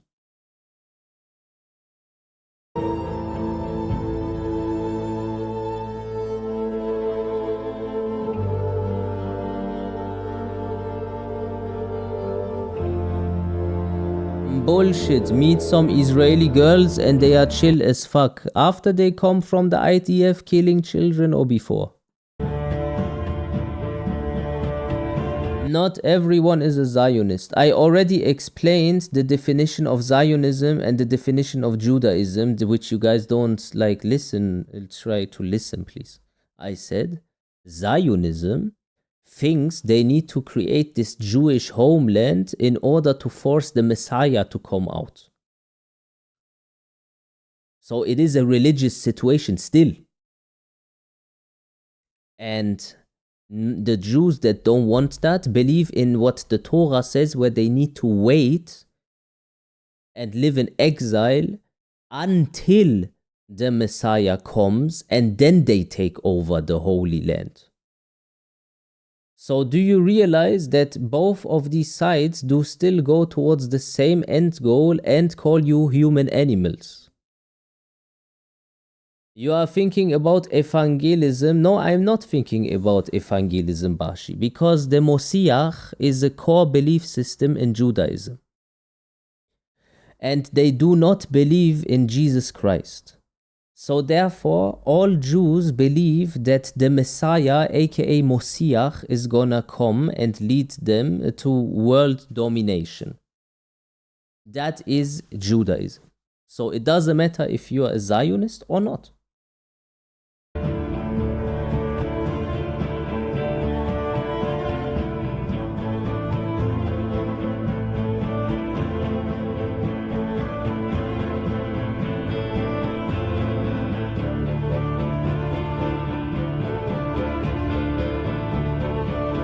The Messiah is the Dajjal, yeah.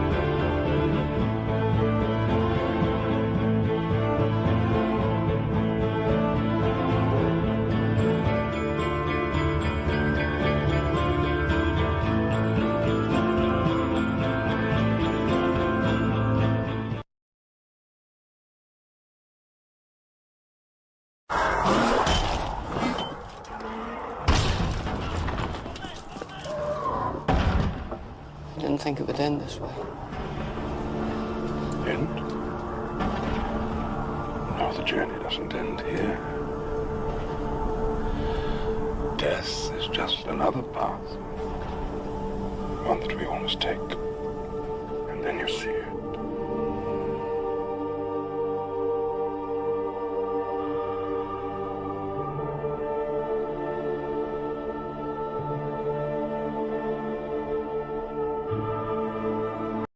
It's the same plot as saying all terrorists are Muslims. That's crap. You just didn't look into it well enough. The world is being led by these Zionists and these Jewish hardcores. Like, it's the truth. I am sorry if you cannot see it. It's your own. Like, I don't mind it though.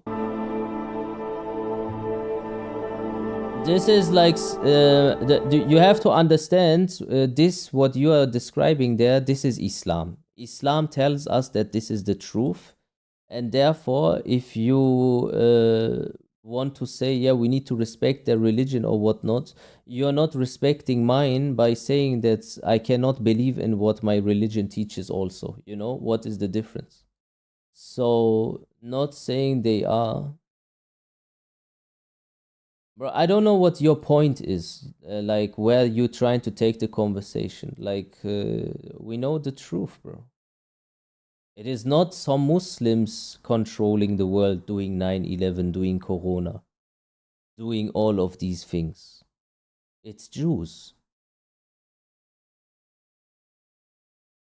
There is truth about seeking world domination, but who isn't? It doesn't matter who isn't seeking it, it's the ones that are reaching it and what they do with it. And what they do with it is bad. They can be at the power and of everything and lead the humanity if they have good in mind, but not if they think that we are their animals.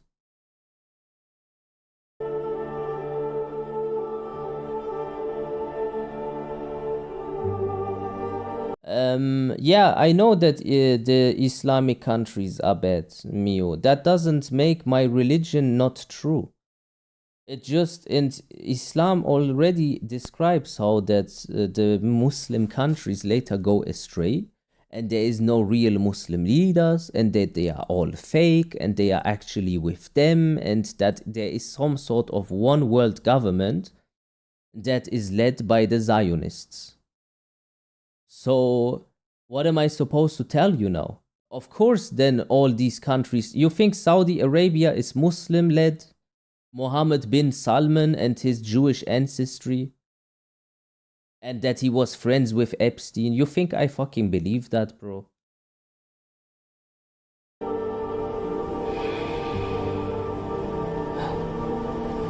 That isn't so bad. No, it isn't.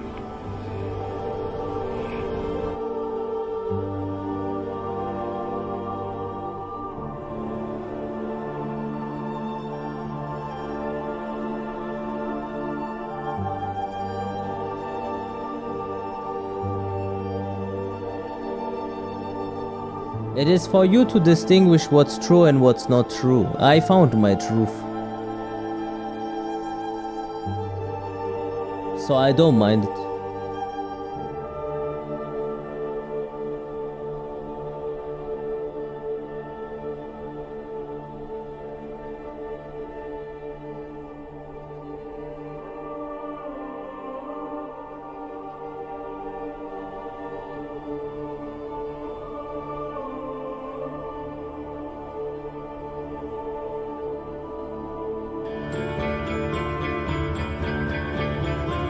So now he's gonna talk about this like leading figure of like the Great Awakening and stuff like that.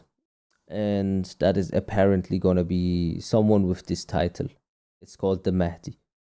I'm gonna call it a day now, guys, though, because I enjoyed this fucking conspiracy fucking podcast a lot.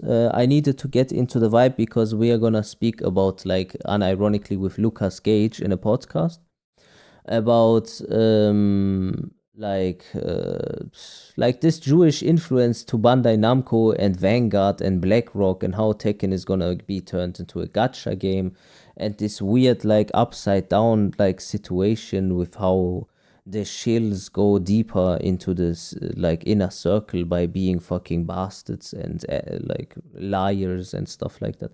So it's very interesting. And I'm gonna talk about like Tenomedia and Ultra David and how this guy is like a Jewish lawyer and he got like infiltration cancelled, and many other like superstars in the Street Fighter scene actually, and they jacked all the like commentary positions and put only their own people there and had a monopoly on events. It was really crazy. Gacha game, what did I miss? Just watch out what happens with Tekken 8. That's all I can say. Are you married? If not, then how you live Islamic life? I am not currently married because it's not that easy, but you have to also understand I am from an Islamic level of standpoint. I would say in Tekken ranks, I am maybe Fujin or purple rank. Why? Because I became Muslim recently. I wasn't Muslim my entire life.